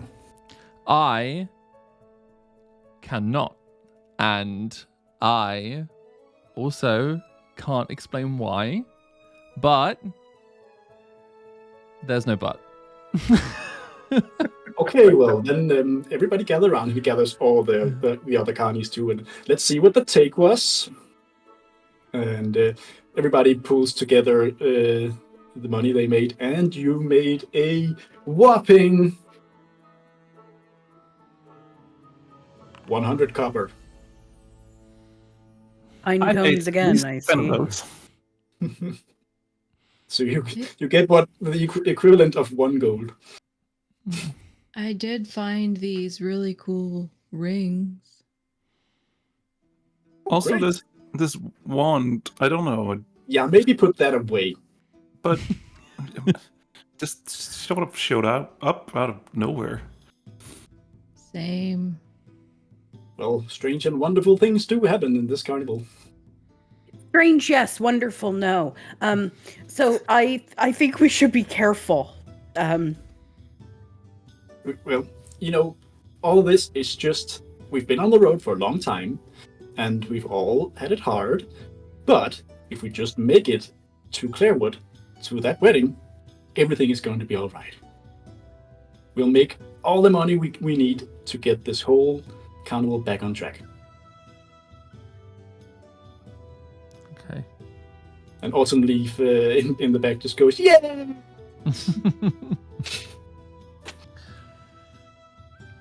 Yeah. All right, so I saw a lion once. no lions. So gang, let's start packing up. We need to be ready to leave bright and early in the morning. It's still 1 day to Clairwood. So let's hop to it. At least the band stage is already unpacked. Can we do something about the barrel? It was leaking water. Maybe have Autumn Leaf fix it. Okay. And he goes and heads straight for his wagon. And you see him rubbing the back of his head on the way there. And before you start packing down too much, Eula and Cal, you both, as you are packing down your stage, are approached by a small boy who comes up to you and he says, I really liked your show. It was really funny, especially the pie part. That was my favorite. Also, when you went through the ring, that was cool. Thanks, kid. And and the music was really good. And I want you to have this, because I don't got money, but the others were giving you stuff, so here. And he gives you 2 like small palm-sized pearlescent stones, which he has etched some smiley faces very crudely into. Lula is crying again. Yeah. This is kind of sweet. adorable. Are you sure you want to give these to us? Yeah. I think you've earned them. Thank you. Appreciate it. Thank you. And then he What's gets your shy and he runs name? off. Oh. It's Barry! I will call my stone Barry. I'll And call then mine she, Barry like- too. Puts it away in one of the multiple pockets on her clothing. I move bunches of feathers and find a pocket under one of them and slip it in. All right. You pack down for the night. And bright and early in the morning, you're all ready to go. And you start heading out through the main trade routes. Going for Clarewood, which is just 1 day away. As you travel, is there anything you would like to discuss among yourselves? Cal, What's up, Ula? I really don't like pie. Yeah, that was unexpected, I think is the word. I honestly didn't even have a pie until I was in the air. So yeah, I'll make sure that doesn't happen again. Right? You hear in your head, no promises. Okay, it might, maybe. Just, I'll try not to make the pie happen again, okay? I know you can't help it. I'm really sorry, Eula. But I still have all my limbs and appendages this time, so that's good, right? Better than the last time. Yeah, see? Progress. I do miss when we had an act that worked. Arguably, today worked. Had also the pie. No, yeah, that wasn't as great. Maybe we can try and work on the act for old time's sake. I'd like that. Okay. And you do that as you travel. Regina, is there anything you want to do? I'm going to approach Phil for a moment. He's up in front, sitting at his wagon as they travel, but you don't travel that fast that you can't just run up and... Okay. And I can take my time getting to the front to talk to him. And I'm just gonna look at him and say, giant goat. But Regina, where would we even find a giant goat? No, me. You want to be a giant. You want to be a giant goat. Yeah, I think the horns and the hooves, I think that there's maybe something there that would captivate the people. I mean, sure, but isn't much of you act like, oh, the dangerous animal, and people be like, goat? Constrictor snake? I'm not... actually, there's some kind of reaction as you say snake, so give me an insight check. Oh, okay.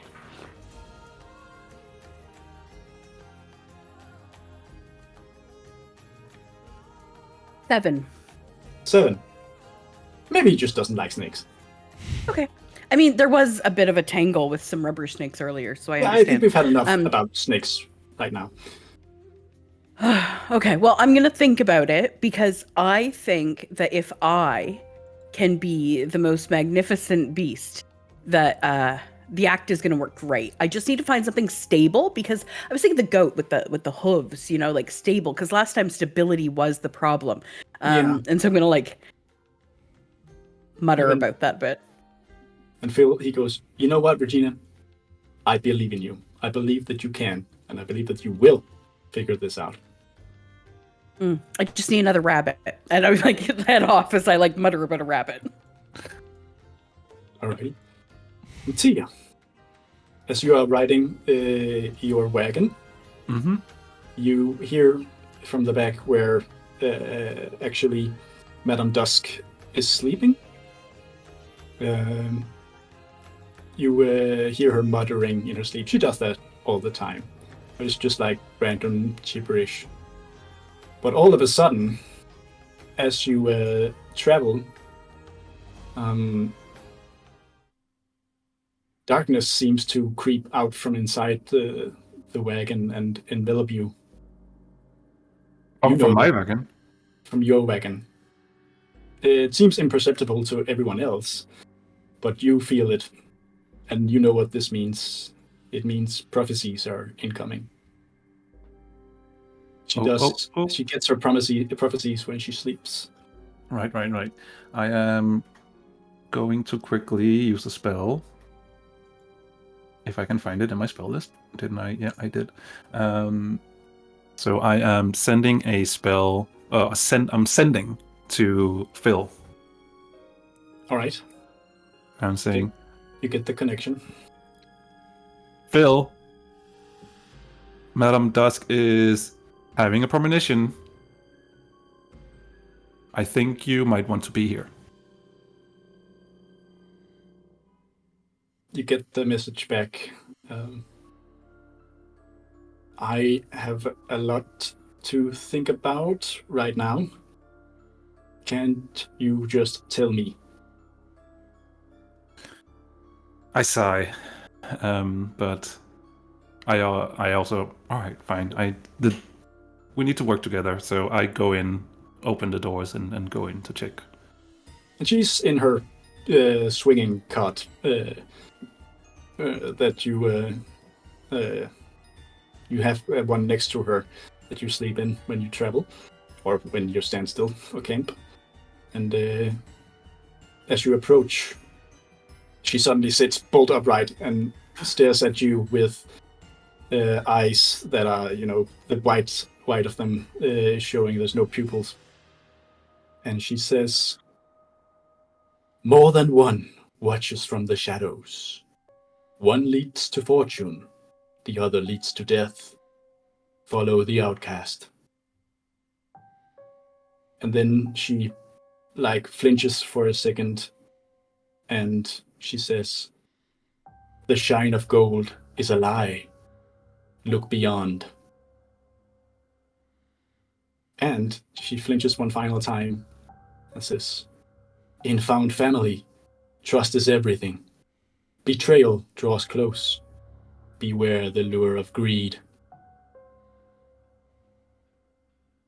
And then she wakes up. Apparently she just, her eyes go back to normal and she just stares at you confusedly for a second. And she says, Oh, Tia. I think there's trouble ahead." That was quite does she remember? Do I know that she would remember it as well? You remember. Oh, that was quite the mouthful. I don't think I can remember all that. Because I can't, so she can't either. I will read them back to you if you ever want them again, so don't worry. There won't be a test later. Okay. Are you okay, Mom? She hops out of her cot, goes over and rummages through some of the old bottles and stuff she has. She brings out 4 bottles, misshapen, and some of them are opaque and some of them are see-through. They have liquid in them, you can tell from the way they sound. She gives them to you and she says, "Turns back the tides of blood." And then she opens a very tiny drawer in a desk, takes out 2 coins, and gives them to you. And she said, "To return the dead to their proper place.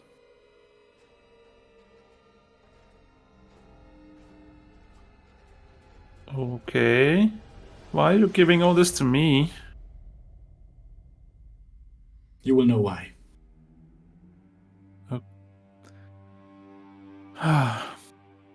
Sometimes... And you know, Madame Dusk, she only ever speaks in riddles. You never get a straight answer out of her. Sometimes I wish you could just, talk like a normal person to me. She smiles at what would be a scary smile to everyone else with all the wrinkles and the jagged teeth inside, and then she pats you on the head. Yeah, I know. I love you too. Just now scoot. The road doesn't watch itself. I walk back out. I'm sitting there contemplating what to tell Phil. And the darkness withdraws.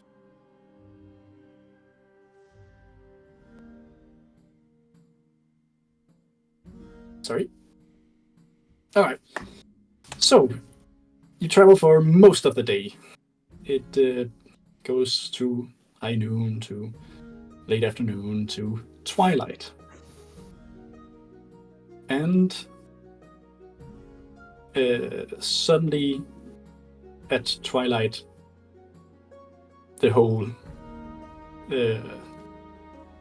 caravan comes to a halt, like very sudden stop, and you can hear someone yelling from the front. And it's Phil, and he's yelling for you guys to come to the front. Okay, I run to the front. I do not run. I'll just walk up. I jump on Cherry and let Cherry do the running. You all make it to the front, and you can see standing in the middle of the road and it's twilight, so it's hard to see for those who don't have dark vision. You can also, if anyone is paying attention to Tia, you could definitely see that she's not feeling comfortable being out here on the open road at all. It's like watching every Someone shadow. donate? We got a donation. Oh! Phil donated. Phil himself donated. Phil himself Phil. to his own carnival. Ooh, What a great thanks, guy Phil. that Phil. So Definitely nothing wrong with him. Let's spin the wheel. Here we go. It is. Again? Oh! No So much way. inspiration. This is so fixed. This is so fixed. Look, I'll Yeah, I even, know, wait a no second. disadvantages at all. I'll even shuffle up. There we go. Look, I'm shuffling. Okay, so we've shuffled up the wheel. So there's no fix here. I need to start using some of this inspiration. Thank you so much, Yeah. Phil. Thank you. Thank you, Phil. To be clear, I don't Thanks, actually think you're fixing it. No, I know you Just to do. be clear. You do. I do. You hate me. I do.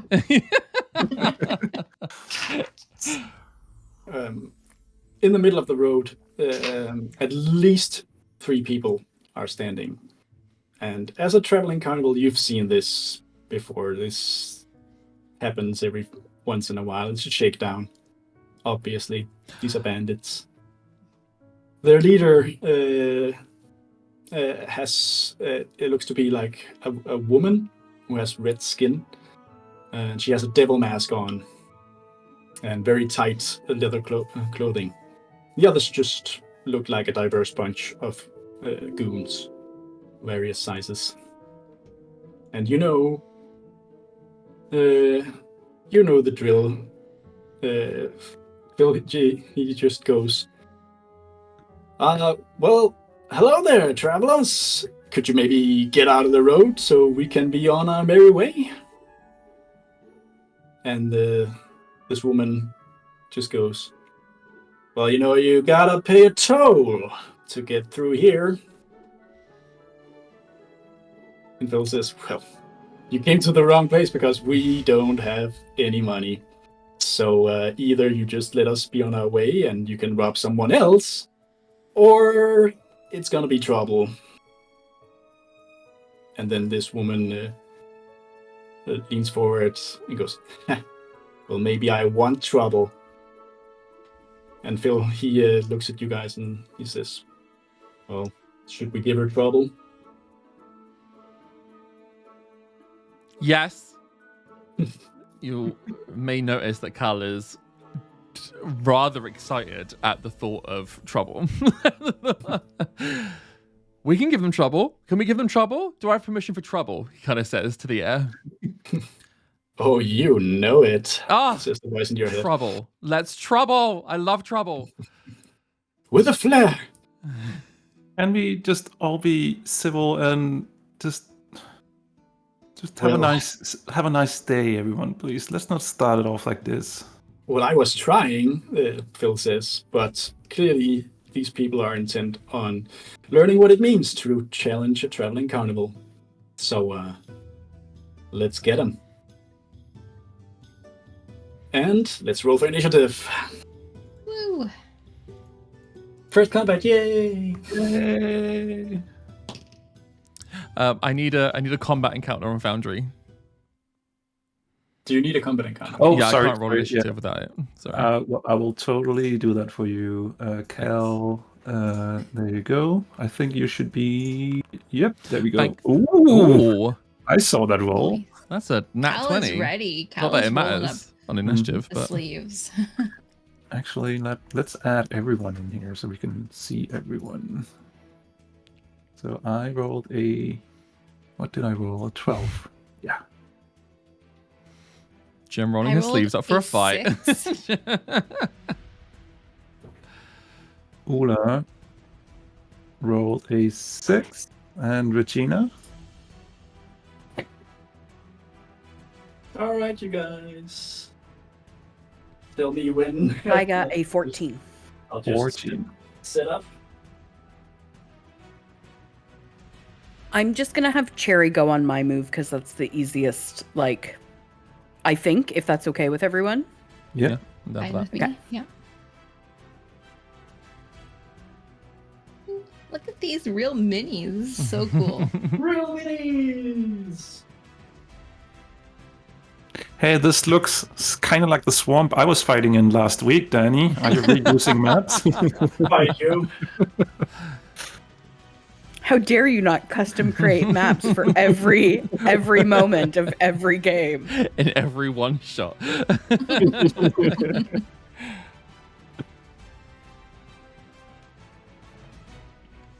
Oh.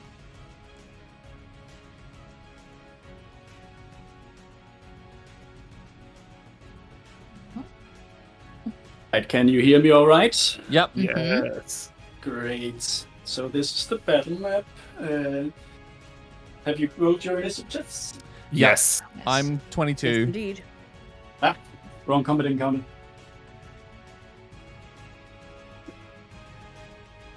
Rick, 22. Yep. Marty, 12. Gemma, 14? Amanda, 6. 6. All right. So these are the ones you can see right now. You don't know if there's more, and you are quickly aware that you're being surrounded. But you've been in it worse. You believe you can take these guys. So first up is Cal. Hi. I'm very excited. There's a gleam, anime gleam when they get that like spark behind the eyes. That's what Cal has right in this moment. Yes. So he looks at the one who was giving it all mouth, the one with the devil mask, and he decides that that's his main target. So he's going to cast some Eldritch Blasts at them. Go ahead. That is a 19 to hit. That hits. Nice. And I will roll for the damage. The first one is 5. 5 damage. As Cal aims his hand and blasts an Eldritch Blast, it is noticeable that these are very aggressive confetti streamer Eldritch Blasts. Nothing you can really do about that. That's It's amazing. That's his Eldritch Blast. Looks incredible. Still still damaging, still hurtful. Death by confetti cannon. Yeah. And then do I have 2 at this level, don't I? Yeah. Let me roll another one. Yeah, 2, yes. Eldritch Blast done from 1 attack and then all the damage, or is it attack for each one? One attack for each one. Okay, cool. Let me roll another one then. Second one is a natural 1. Oh. It goes majestically flying into the forest. Okay. You have 3 inspiration. Yeah, you know what? Yeah, I'm gonna re-roll. Screw it. I'll re-roll that one. That one with advantage. With advantage. 13. 13 misses. Okay, well, I tried my best. But it still looked amazing. Thank you. This woman goes like, ooh, and she looks like all this confetti covering her now. I'm like, what the fuck? And that's me. All right. Then it is going to be Gloom, as her name is. She starts off.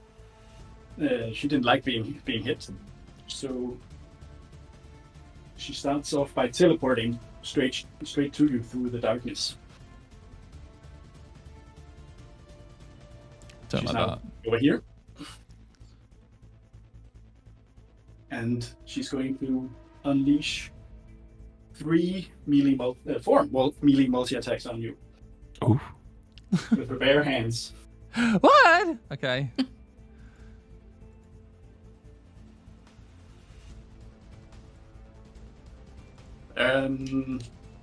Does a 9 hit you? No.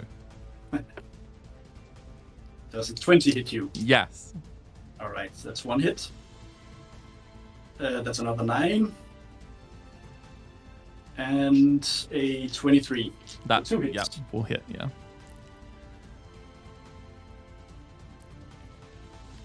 She punches you for a total of 13 bludgeoning damage. 13. Good lord. Okay. On the second hit, I will Hellish Rebuke in reaction to that. All right. You have to make a dex save then. Yes. What is your DC?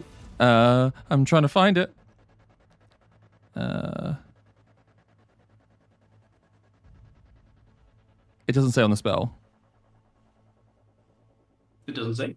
14. Sorry, found it. 14. 14. All right. She fails. Amazing. Let me cast that then. Damage. Normal. 15. Fire damage, that is. 15 fire damage. Yes. Damn. That hurt her real bad. She's like, ah. All right. Coming up next, it's Regina. I'm gonna wild shape into a crocodile. Just 1 second. I feel like you've been wanting to do this for a while, Regina.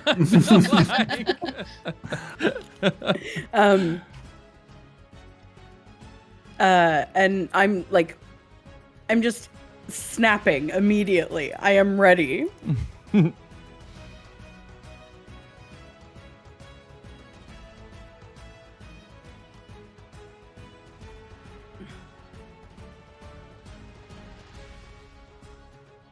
Did we lose it, Danny? I got it here. Oh my god. Danny's getting me a crocodile. Don't tell me you have That's a what's crocodile. happening. Oh my god. The minute he said, just a minute, I knew what was happening. Of course he has a crocodile. He has everything. You want to turn into an ancient dragon? You can do it. He has it. I wish I could. Let me tell you, I would if I could. All right, who are you going to attack? So I am going to go straight ahead to and I am going to attempt to bite. What? 20 to hit. That definitely hits. And that would be 7 points of piercing damage, and they have to do a DC 12 escape for a grapple. All right, so they are grappled. Yeah. All right. I'm wrapped around. I'm in. This guy, he was standing there with his crossbow going, oh shit! This crocodile just comes, fucking dinosaur rushing out of the brush towards him. And at this point, Cherry's just gonna stand there. But if Cherry gets attacked, Cherry will react, just so that it's like fair, basically, because she's not a familiar; she's just a bear. You're gonna have bear attack. You want? Oh, if you want a bear attack, I've got a bear attack ready. Yeah, okay. So she's gonna follow behind me. Yeah. And she gets a bite attack and a claw attack. So she's gonna like try to grab hold of this guy who is grappled by me, which is dangerous. But here we go. We're in for a penny and for a pound. All right. Go ahead and have a bite attack. That was a natural 1. Okay. So I'm not gonna punish you for the natural 1. It just you're shaking this guy in a death roll, so Cherry just misses. Okay. And she's gonna try to swipe with her claw. She's trying to like she just wants a bit of flesh. She's just in. 19 to hit. That hits. Okay.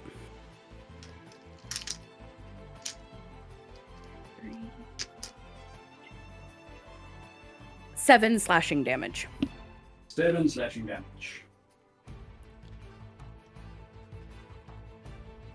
Alright, this guy is now being, like, mauled by 2 wild animals. He's having the worst time. So, I'm very pleased with myself. Is that your turn? That is my turn. Yep. Then it is the snipers. This sniper over here is going to try to attack. Yeah, he's going to try to attack Tia. What did I do? No. You know what you did. That was natural too. This one is going to try to attack the crocodile that's mauling his friend. And that's another fucking 2! Are you using the orange dice? No. Alright, well then they do nothing.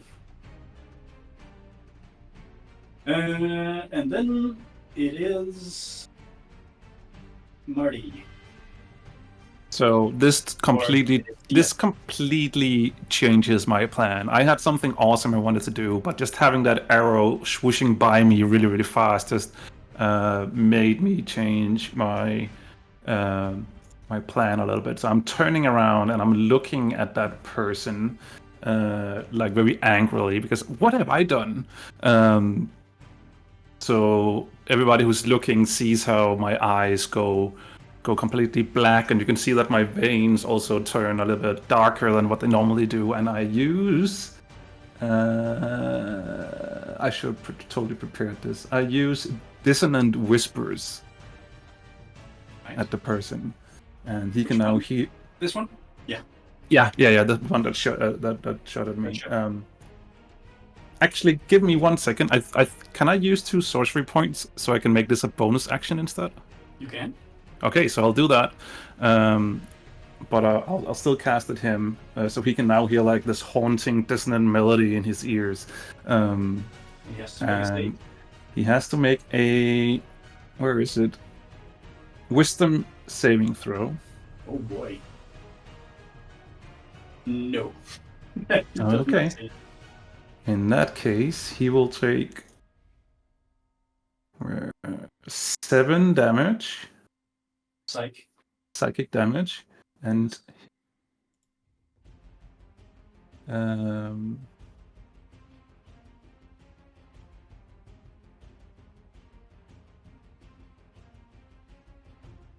yeah, so he's immediately uses his reaction if he has one, and he needs to move as far away from us as he possibly can. He moves all the way to the corner. Now he's out of the map. Alright, and then I want to use my action, since this got turned into bonus action, I want to use my action. Those 2 to the right of us, they are like within 30 feet of each other, right? They are... No, other side, to the right. None of them are... No, the two on the right. The 2 on the right. Yeah. Yes, they are. Okay, so then I'm going to make a... where was it? Then I am going to cast Tidal Wave on them, which creates a 30 feet wide, long and 10 feet wide water that just crashes down on them. Okay. And they need to make a dexterity saving throw. Your. Gloom, she makes it. Okay. The henchman does not. Okay, so the one, let's see. So the one that didn't make it takes the full damage and is prone, but the other one just takes half damage. Yes. So Damage. the damage is 22 bludgeoning damage. 22 bludgeoning damage. Damn. Yep. So 11 for Gloom and 22 for the henchman.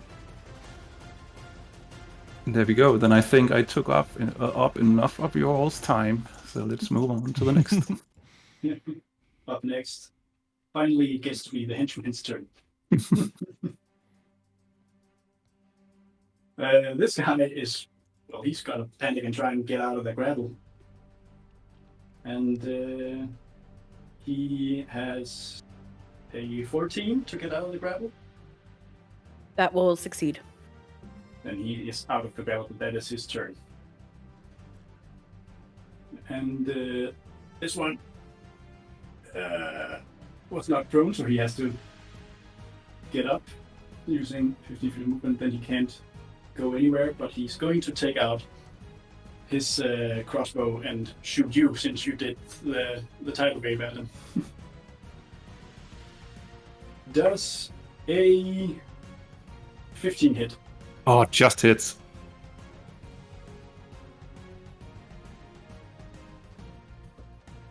You take 6 piercing damage. 6. Then it is. Oh, sorry. Name just dropped on my head. Eula's turn. Okay. How injured do my friends look? How injured are you, Cal? The punches did some damage. I'm looking like a bit tired, not like bad or anything though. Okay. I'm not on the Tia? brink of death. Not on the brink of death. And Tia is. I don't look that damage at all. I just took one small hit. Okay. So I'm going to look at what's her name? Gloom? Yes. And I'm going to say, huh, you're all wet. And cast Vicious Mockery. And that is for 9 damage. With a wisdom of 14. Wisdom save 14. No, she fails. Okay. So she takes 9 damage and she has disadvantage on her next roll. All right. And as a bonus action, I'm going to cast Healing Word on Cal. And that is for 5. Thank you very much. You're welcome. And that's my turn. Right. Top of the turn. It is Cal. So this person's obviously still next to me. How many people are around me right now? Sorry. There's Ulan, Tia, and Gloom back there. Yeah, I don't know if this is the best idea to do. But I am hyped up from wanting to be in a fight. You hear a voice in your head. What? Okay, wait a second. Let me do my own. Yeah. So in the hype of the moment and wanting to deal as much damage as possible. I cast Thunderstep. So this will be at level 4. So all people in a 10-yard radius around me may take 4d10 thunder damage here. That will be Tia and Gloom. Yeah, I'm aware of that. So they have to make a is it dexterity? Yes. I want Constitution saving throw. Constitution saving throw. DC 14. Fail for Gloom. how much? 14? DC 14, yeah. 15. Nice. Okay, so you'll take half damage, and the damage is 21. I'm also going to use a reaction because I have tried this before. This is not a new situation for me. I'm going to, as a reaction, cast Absorb Element. Nice. And what was it? Lightning damage? Thunder. Thunder damage. So yeah, so to thunder damage. Nice. So I will. That's right. What is it I need to do?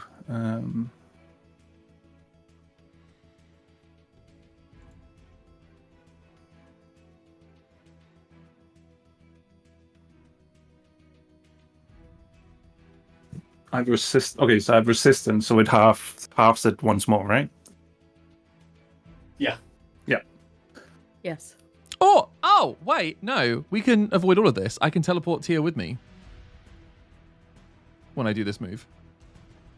Oh, yeah. I mean, that You works. just teleport Tia with you then. Yeah, so I'll grab Tia and Thunderstep and do Oh. damage, and then you don't have to worry about reactions or losing any of your spell slots or But anything if you like do that, then you will harm Hanula instead. that. Oh. You just hate me. No, I don't. I promise. Well, since we did the other one. Let's do the other one then. We played out that scenario already. Let's do that. Okay. Sorry. That's fine for me. So how much damage was that? For you, it was 21 altogether. You took half, so 10 for you, And then halved again. and then half again, so 5. Yeah, so 5. So 5. 5 thunder damage, and then I think Gloom takes all 21. Yes, she does, and that knocks her into this wall and out cold. And I'll teleport like 10 feet, just backwards. Over there, Yes. these are wagons. So. Yeah, that's fine. I Also, can you shoot kill the horse. Eldritch Blast round then. You killed the horse. Don't tell Regina. And that's me. All right. That was Gloom's turn, so she has to make a death saving throw, which she makes. The rest of the thugs are rattled, but they seem to be looking over their shoulders at something out in the woods, and they just decide to keep fighting. So that brings us to Regina. I am all in on this crocodile. So I am. He was tasty the first time, so we're gonna try again. And that is an 18 to hit. That hits.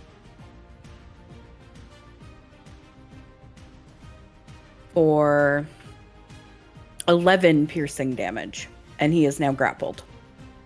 Are you trying to kill him, or will you just hurt him enough that he's unconscious? Unconscious. So that knocks him out. Okay. You We're pick him good up then. and you fling him into the ground, and that knocks him out cold. We're good with that. And Cherry is just going to hold position with me. Not the technical term hold, just stand there. All right. Then it is the snipers. This one's going to take a shot at Ula. Oh, That's a 15 hit. yes. So you take 7 piercing damage from a crossbow bolt hitting you. Okay. This one comes back. Takes a shot at at the warlock standing down there. 19 to hit. No, 18 to hit. Does it that hit you, Rick? 19 was that? No, 18. 18. Yes, that does hit me still. Yeah.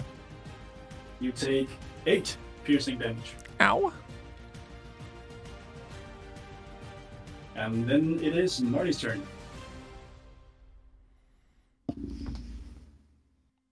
You're muted. You're muted, Marty. Yeah. That's my turn. You got all that, right? Wait, you killed them all and you won the whole game. Scene. So also just as a little bit of flair, as I start, because I used a watery spell as well, so I've sort of also halfway turned into the female elf form that is like my water performance persona. So this is purely, it's not like something that I do on purpose. It's purely subconscious that this is happening. So, but I am. Who's back? Oh, I died. Oh, I'm back. So who's left? There's one thug over there who's hurt, and there are 2 snipers that are not hurt. Okay. But one of them is a little bit hurt.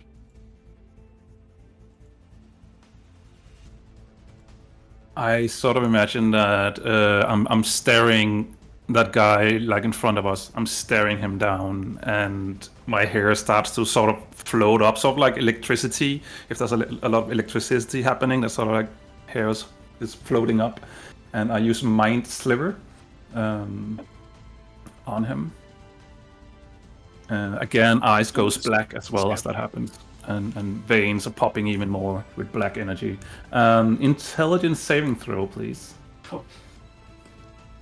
No. He does not make that. All right. So he takes 8 damage. Bad. Kills him. All right. In that case, what was this? That was just a cantrip, so that's fine. Then I will use bonus action to Misty Step like 10 feet from that sniper to the left of me, if I can get that far. I actually don't know if I can. And and with my look, no, the other one. This one. No, this one. Yeah, that one. But sorry, Misty Step where? Like 10 feet. So I'm 10 feet away from him. So like all the way next to him.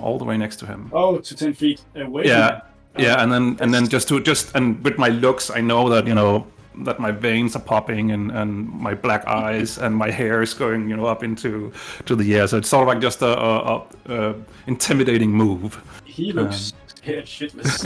Good. That's my turn. All right. That brings it to the thugs. They're all out, so it's Beulah. Okay, so I look around at the sniper that hit me. Is that the one that Tia's in front of? Yeah. And I am going to let out a really low laugh. Oh, you're gonna poo your pants.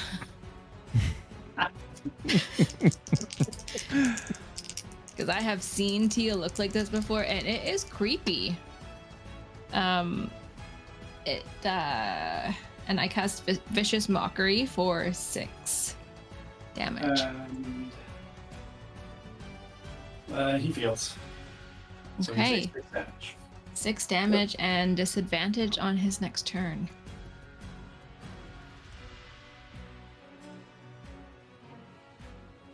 Alrighty. So that brings us back to the top, but at this point, you hear someone yelling from the woods. All right. I think that's enough. Who's this? We are going to go away from the combat map, because immediately all the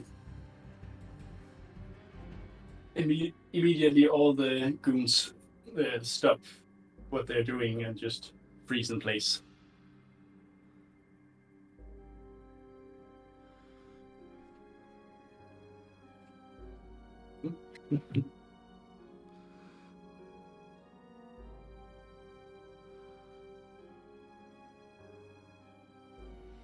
What could go wrong?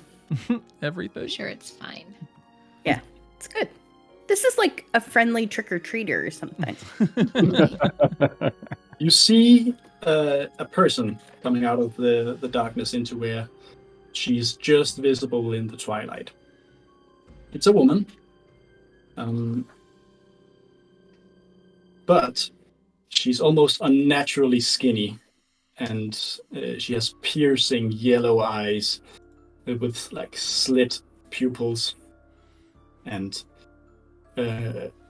she has like yellow spotted anaconda-like skin, and has short, very sleek and jet black hair, and she wears very functional black leather. Nothing fancy at all. And Okay. at the sight of this, Phil, who was looking at you guys beat up these crooks, and he was just like smirking and having a good time. He suddenly pales, like all the color drains from his face. And this person goes up and she says, "What a performance! Much better than last night's, I have to say. Good evening, Philonius." Phil, he answers, "Why are you here, Nightfang?" And she replies, "I'm just checking up on my favorite investments."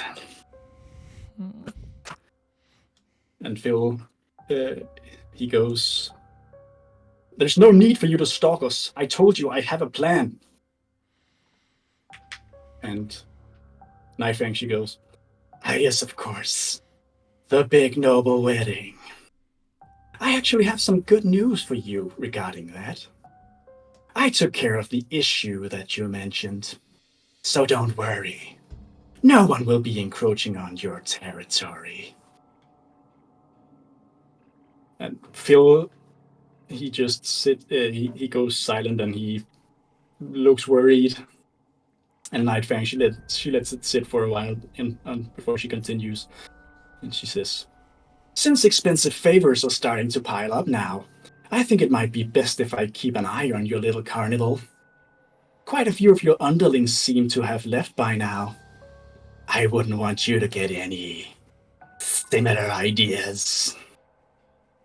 Anyway, you have until midnight before the wedding. Then, well, you know what'll happen." And Tia is so freaked out right now, so I would like to cast calm emotion on myself. You can do that. Nightfang, she looks overall on you and she says, "You know, I'm very impressed. If things don't work out here, well, then there's always room for someone who can beat up Gloom like that in my gang." And she signals to the standing Glooms to start dragging off Gloom, and the other henchman, the one who's dead, she just leaves. And she starts to turn, unless some of you want to say something to her. I'm looking at Ula just to see if she also needs a calm emotion or if she's fine. Ula is not freaked out by this person or what's happening, but she is like really confused and she's not even looking at this person. She's looking at Phil and trying to like see how Phil is reacting. He looks visibly shaken. Like he did not expect this person to be here. Phil, what is she talking about? if none of you are gonna address Nightfang, then she just leaves. Can I do something? It's not addressing, but before she goes. Yeah. I'm connected with Cherry, who has a really good sense of smell. And I'm curious, like, does she smell dead? Does she smell human? Does she smell like, can Cherry do a scent perception smell on her? Yes, you can. Go ahead and do that. With advantage, I think, because keen smell and stuff. Let's hope the second roll's better. Okay. I guess I don't. Do I? Wisdom. Yeah. Okay. 13. She does smell dead. She smells like a person would. Okay.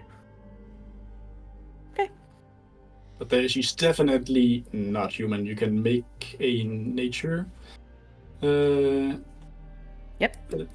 Nature check. Oh, better. 18? 18. She would be a Yuan-Ti, a snake person. Thought so, yep. Okay. Thank you. Going back to Phil, he just looks at you and said, "What? Don't worry about that. This was all a misunderstanding, obviously. So, yeah, You let's worried. Well, this was a little scary. We were being attacked and stuff. So let's move on quickly. And you know her. This wasn't just some random bandit attack. You knew her. I cast Detect Thoughts on Bill. All right. So you get the surface thoughts, right? You don't know, no check needed. So you just get. I have to protect them. I can't let them know. I have to protect them.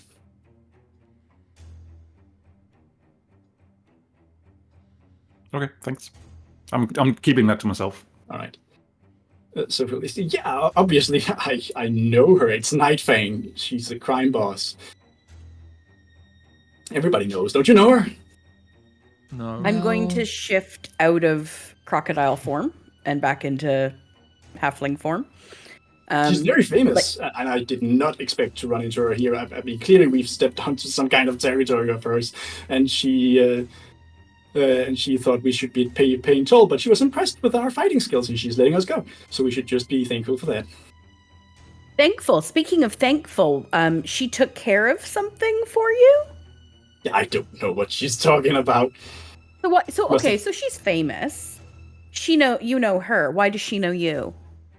Maybe she's heard of our carnival. Maybe she wants to help. Maybe she's keeping away some competition for us. Yeah, big she fan. She seems to be a big fan. Yes, very big fan. She must be. She wants us to succeed, and that's why we should be happy. Mm-hmm. What have you done? What are you protecting us from? Okay, you can try to persuade him to tell you the truth. Okay. Don't mind if I do. Roll that with my inspiration. Go ahead. That's what it's there for. 22. 22.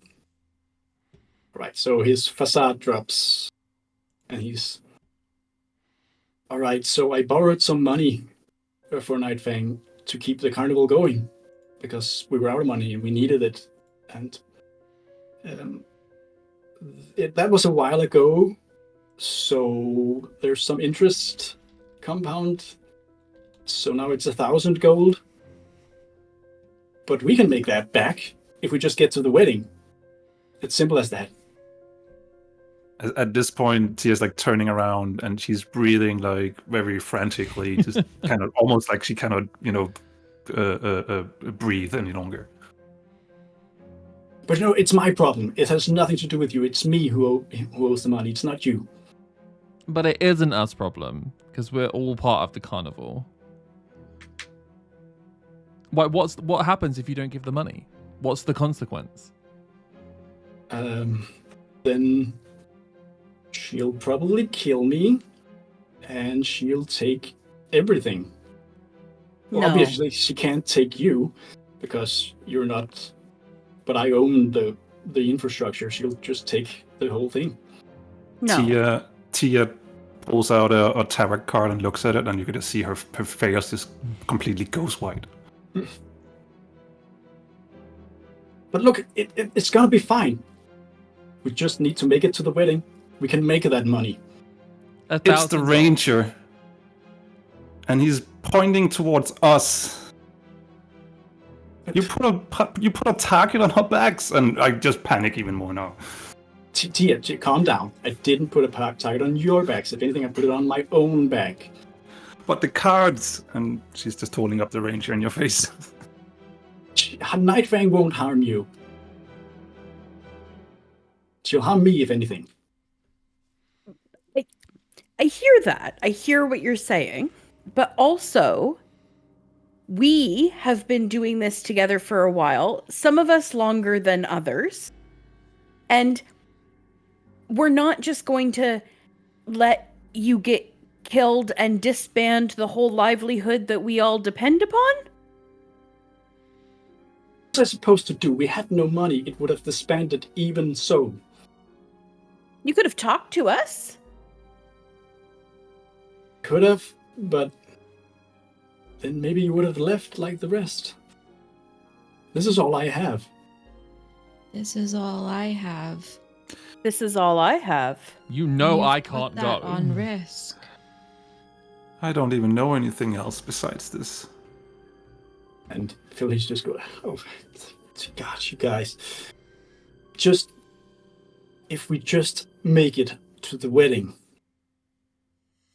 we'll perform the performance of our lives, and we'll be all right. We'll get that 1,000 gold and more. Enough to make this whole thing go away forever and restore the carnival to glory. Just have to trust me. I never wanted any of you to get in harm's way, and I never want that to happen again.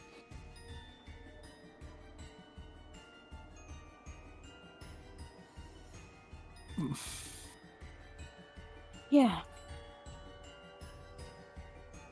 How do we? Okay.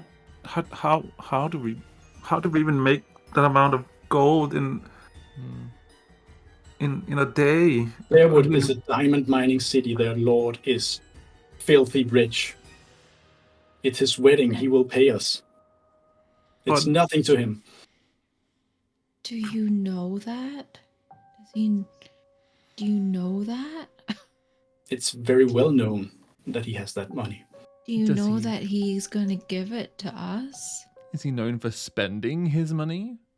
Well, he's only become a duke like a year ago. It's also his anniversary, but before that, yes, the city was known for its wealth and its riches, and I can't imagine that's changed in a year.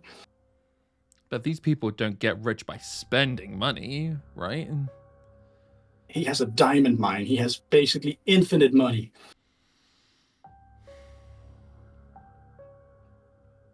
You can't lie to us. If you are holding something back and we are in this together, you cannot trick us. You cannot lie to us. You cannot do this. I'm really sorry that I kept this secret, and I swear I won't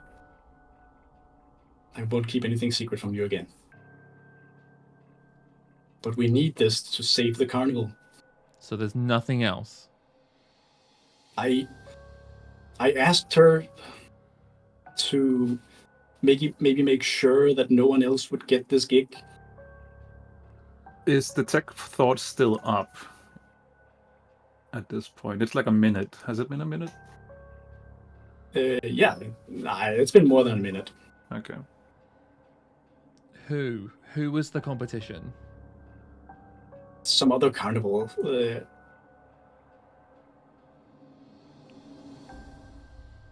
She just sabotaged them, and we'd be able to get there before them and get the gig.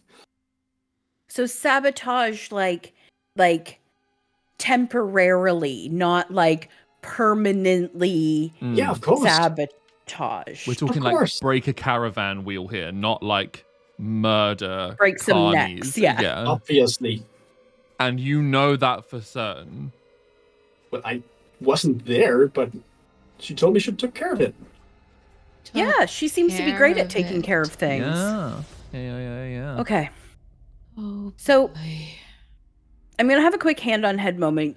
Are we performing tomorrow? Like, that's Gemma asking, like, for a reminder. Is it tomorrow? It will be 1 day. You are arriving tomorrow, and then 2 days until the day you have to perform. Right, Okay. So we need to spend... This is back to Regina. Sorry. Just needed a reminder.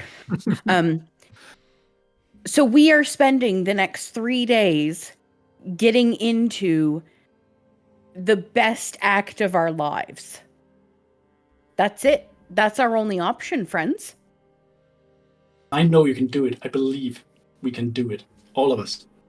You know, the rest of the carnies, they have also been seeing all of this, and like they are flabbergasted.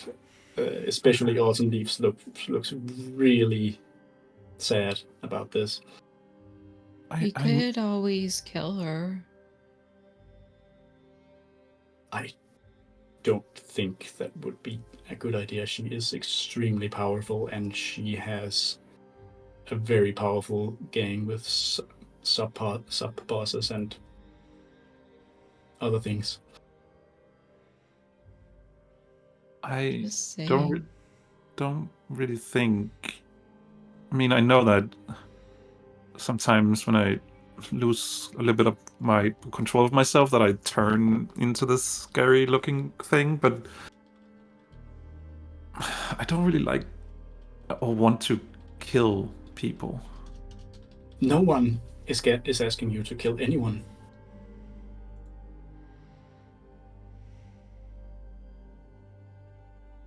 We're just here to perform a show. And so if we give her this money, is she gone for good, or is this just the beginning of a long problem? No. If she couldn't keep her word, then there would be no one entering into deals with her. Okay. Well, I guess that's that. We need to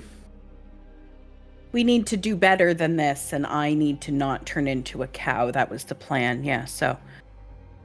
Okay. But we can't. We have to do this, I guess. I need look a at bit of Cal. I mean, if we have to crack some skulls on the way, then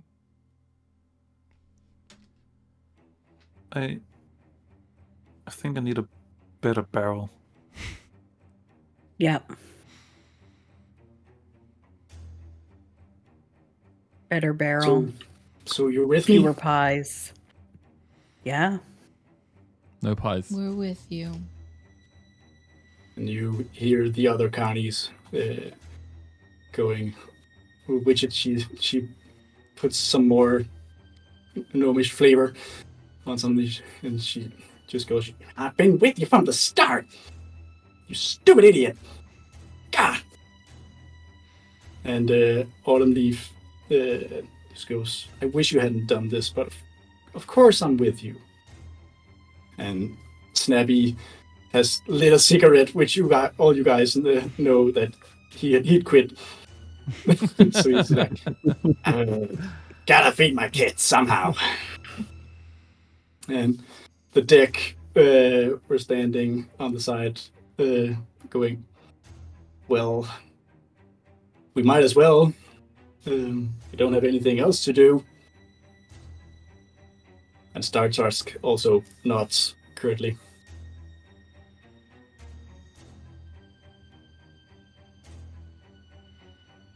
Then I guess that settles it.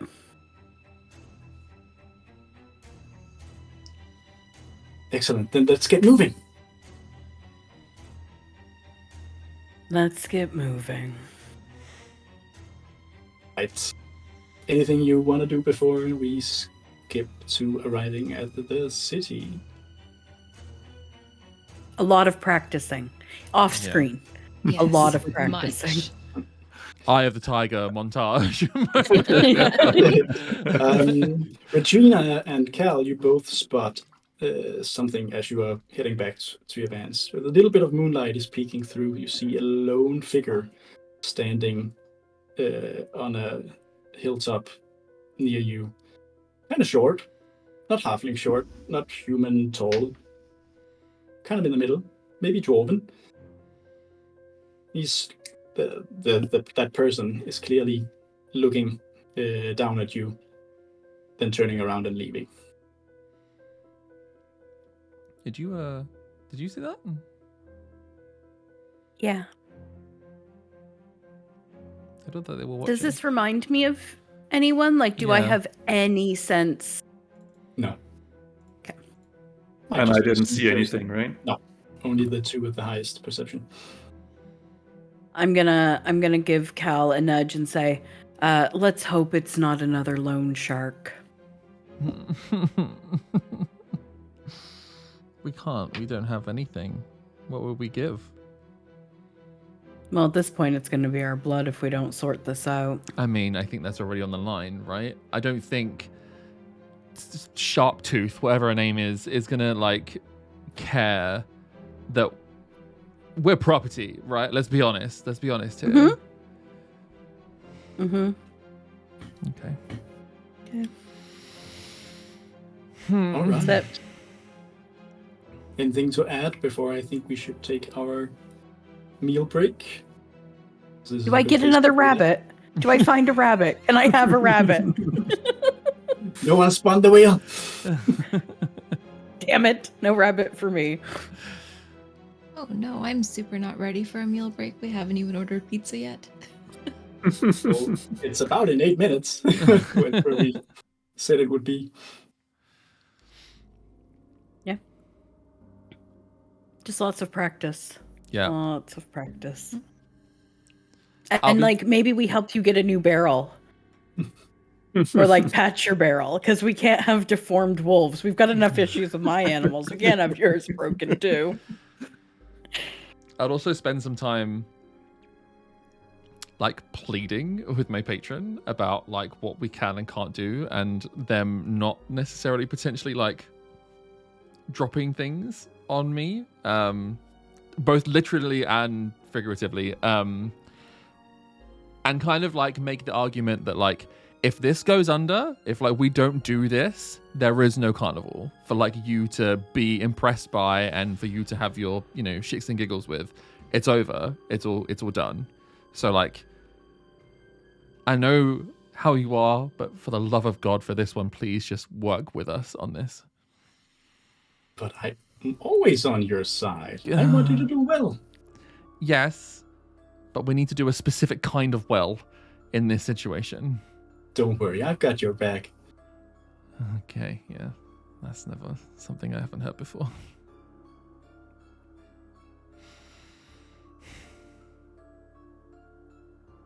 All right. Everyone good with the break here? Yep. I think I just do one last tarot card reading for myself and my future, and I'm quickly rolling to see what I'm picking here. And I'm doing this for myself, so probably nobody's seeing this, but I am picking the card for Ranidar, the god of order and chaos. And the card is pointing upside. Card is upside down, so this is definitely chaos. Woo.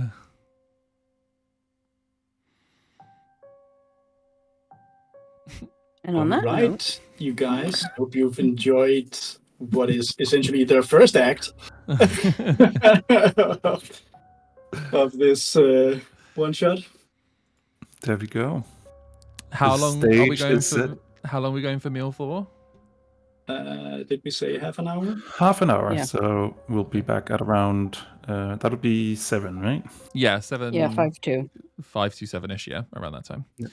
So half-hour break. We'll leave the Bureau back screen on, so we'll still be around and probably maybe, I don't know, chatting in chat and whatnot. Yeah, Awesome. Right, I'll switch us over and we'll see everyone in 30 minutes. Bye-bye. Bye. Bye.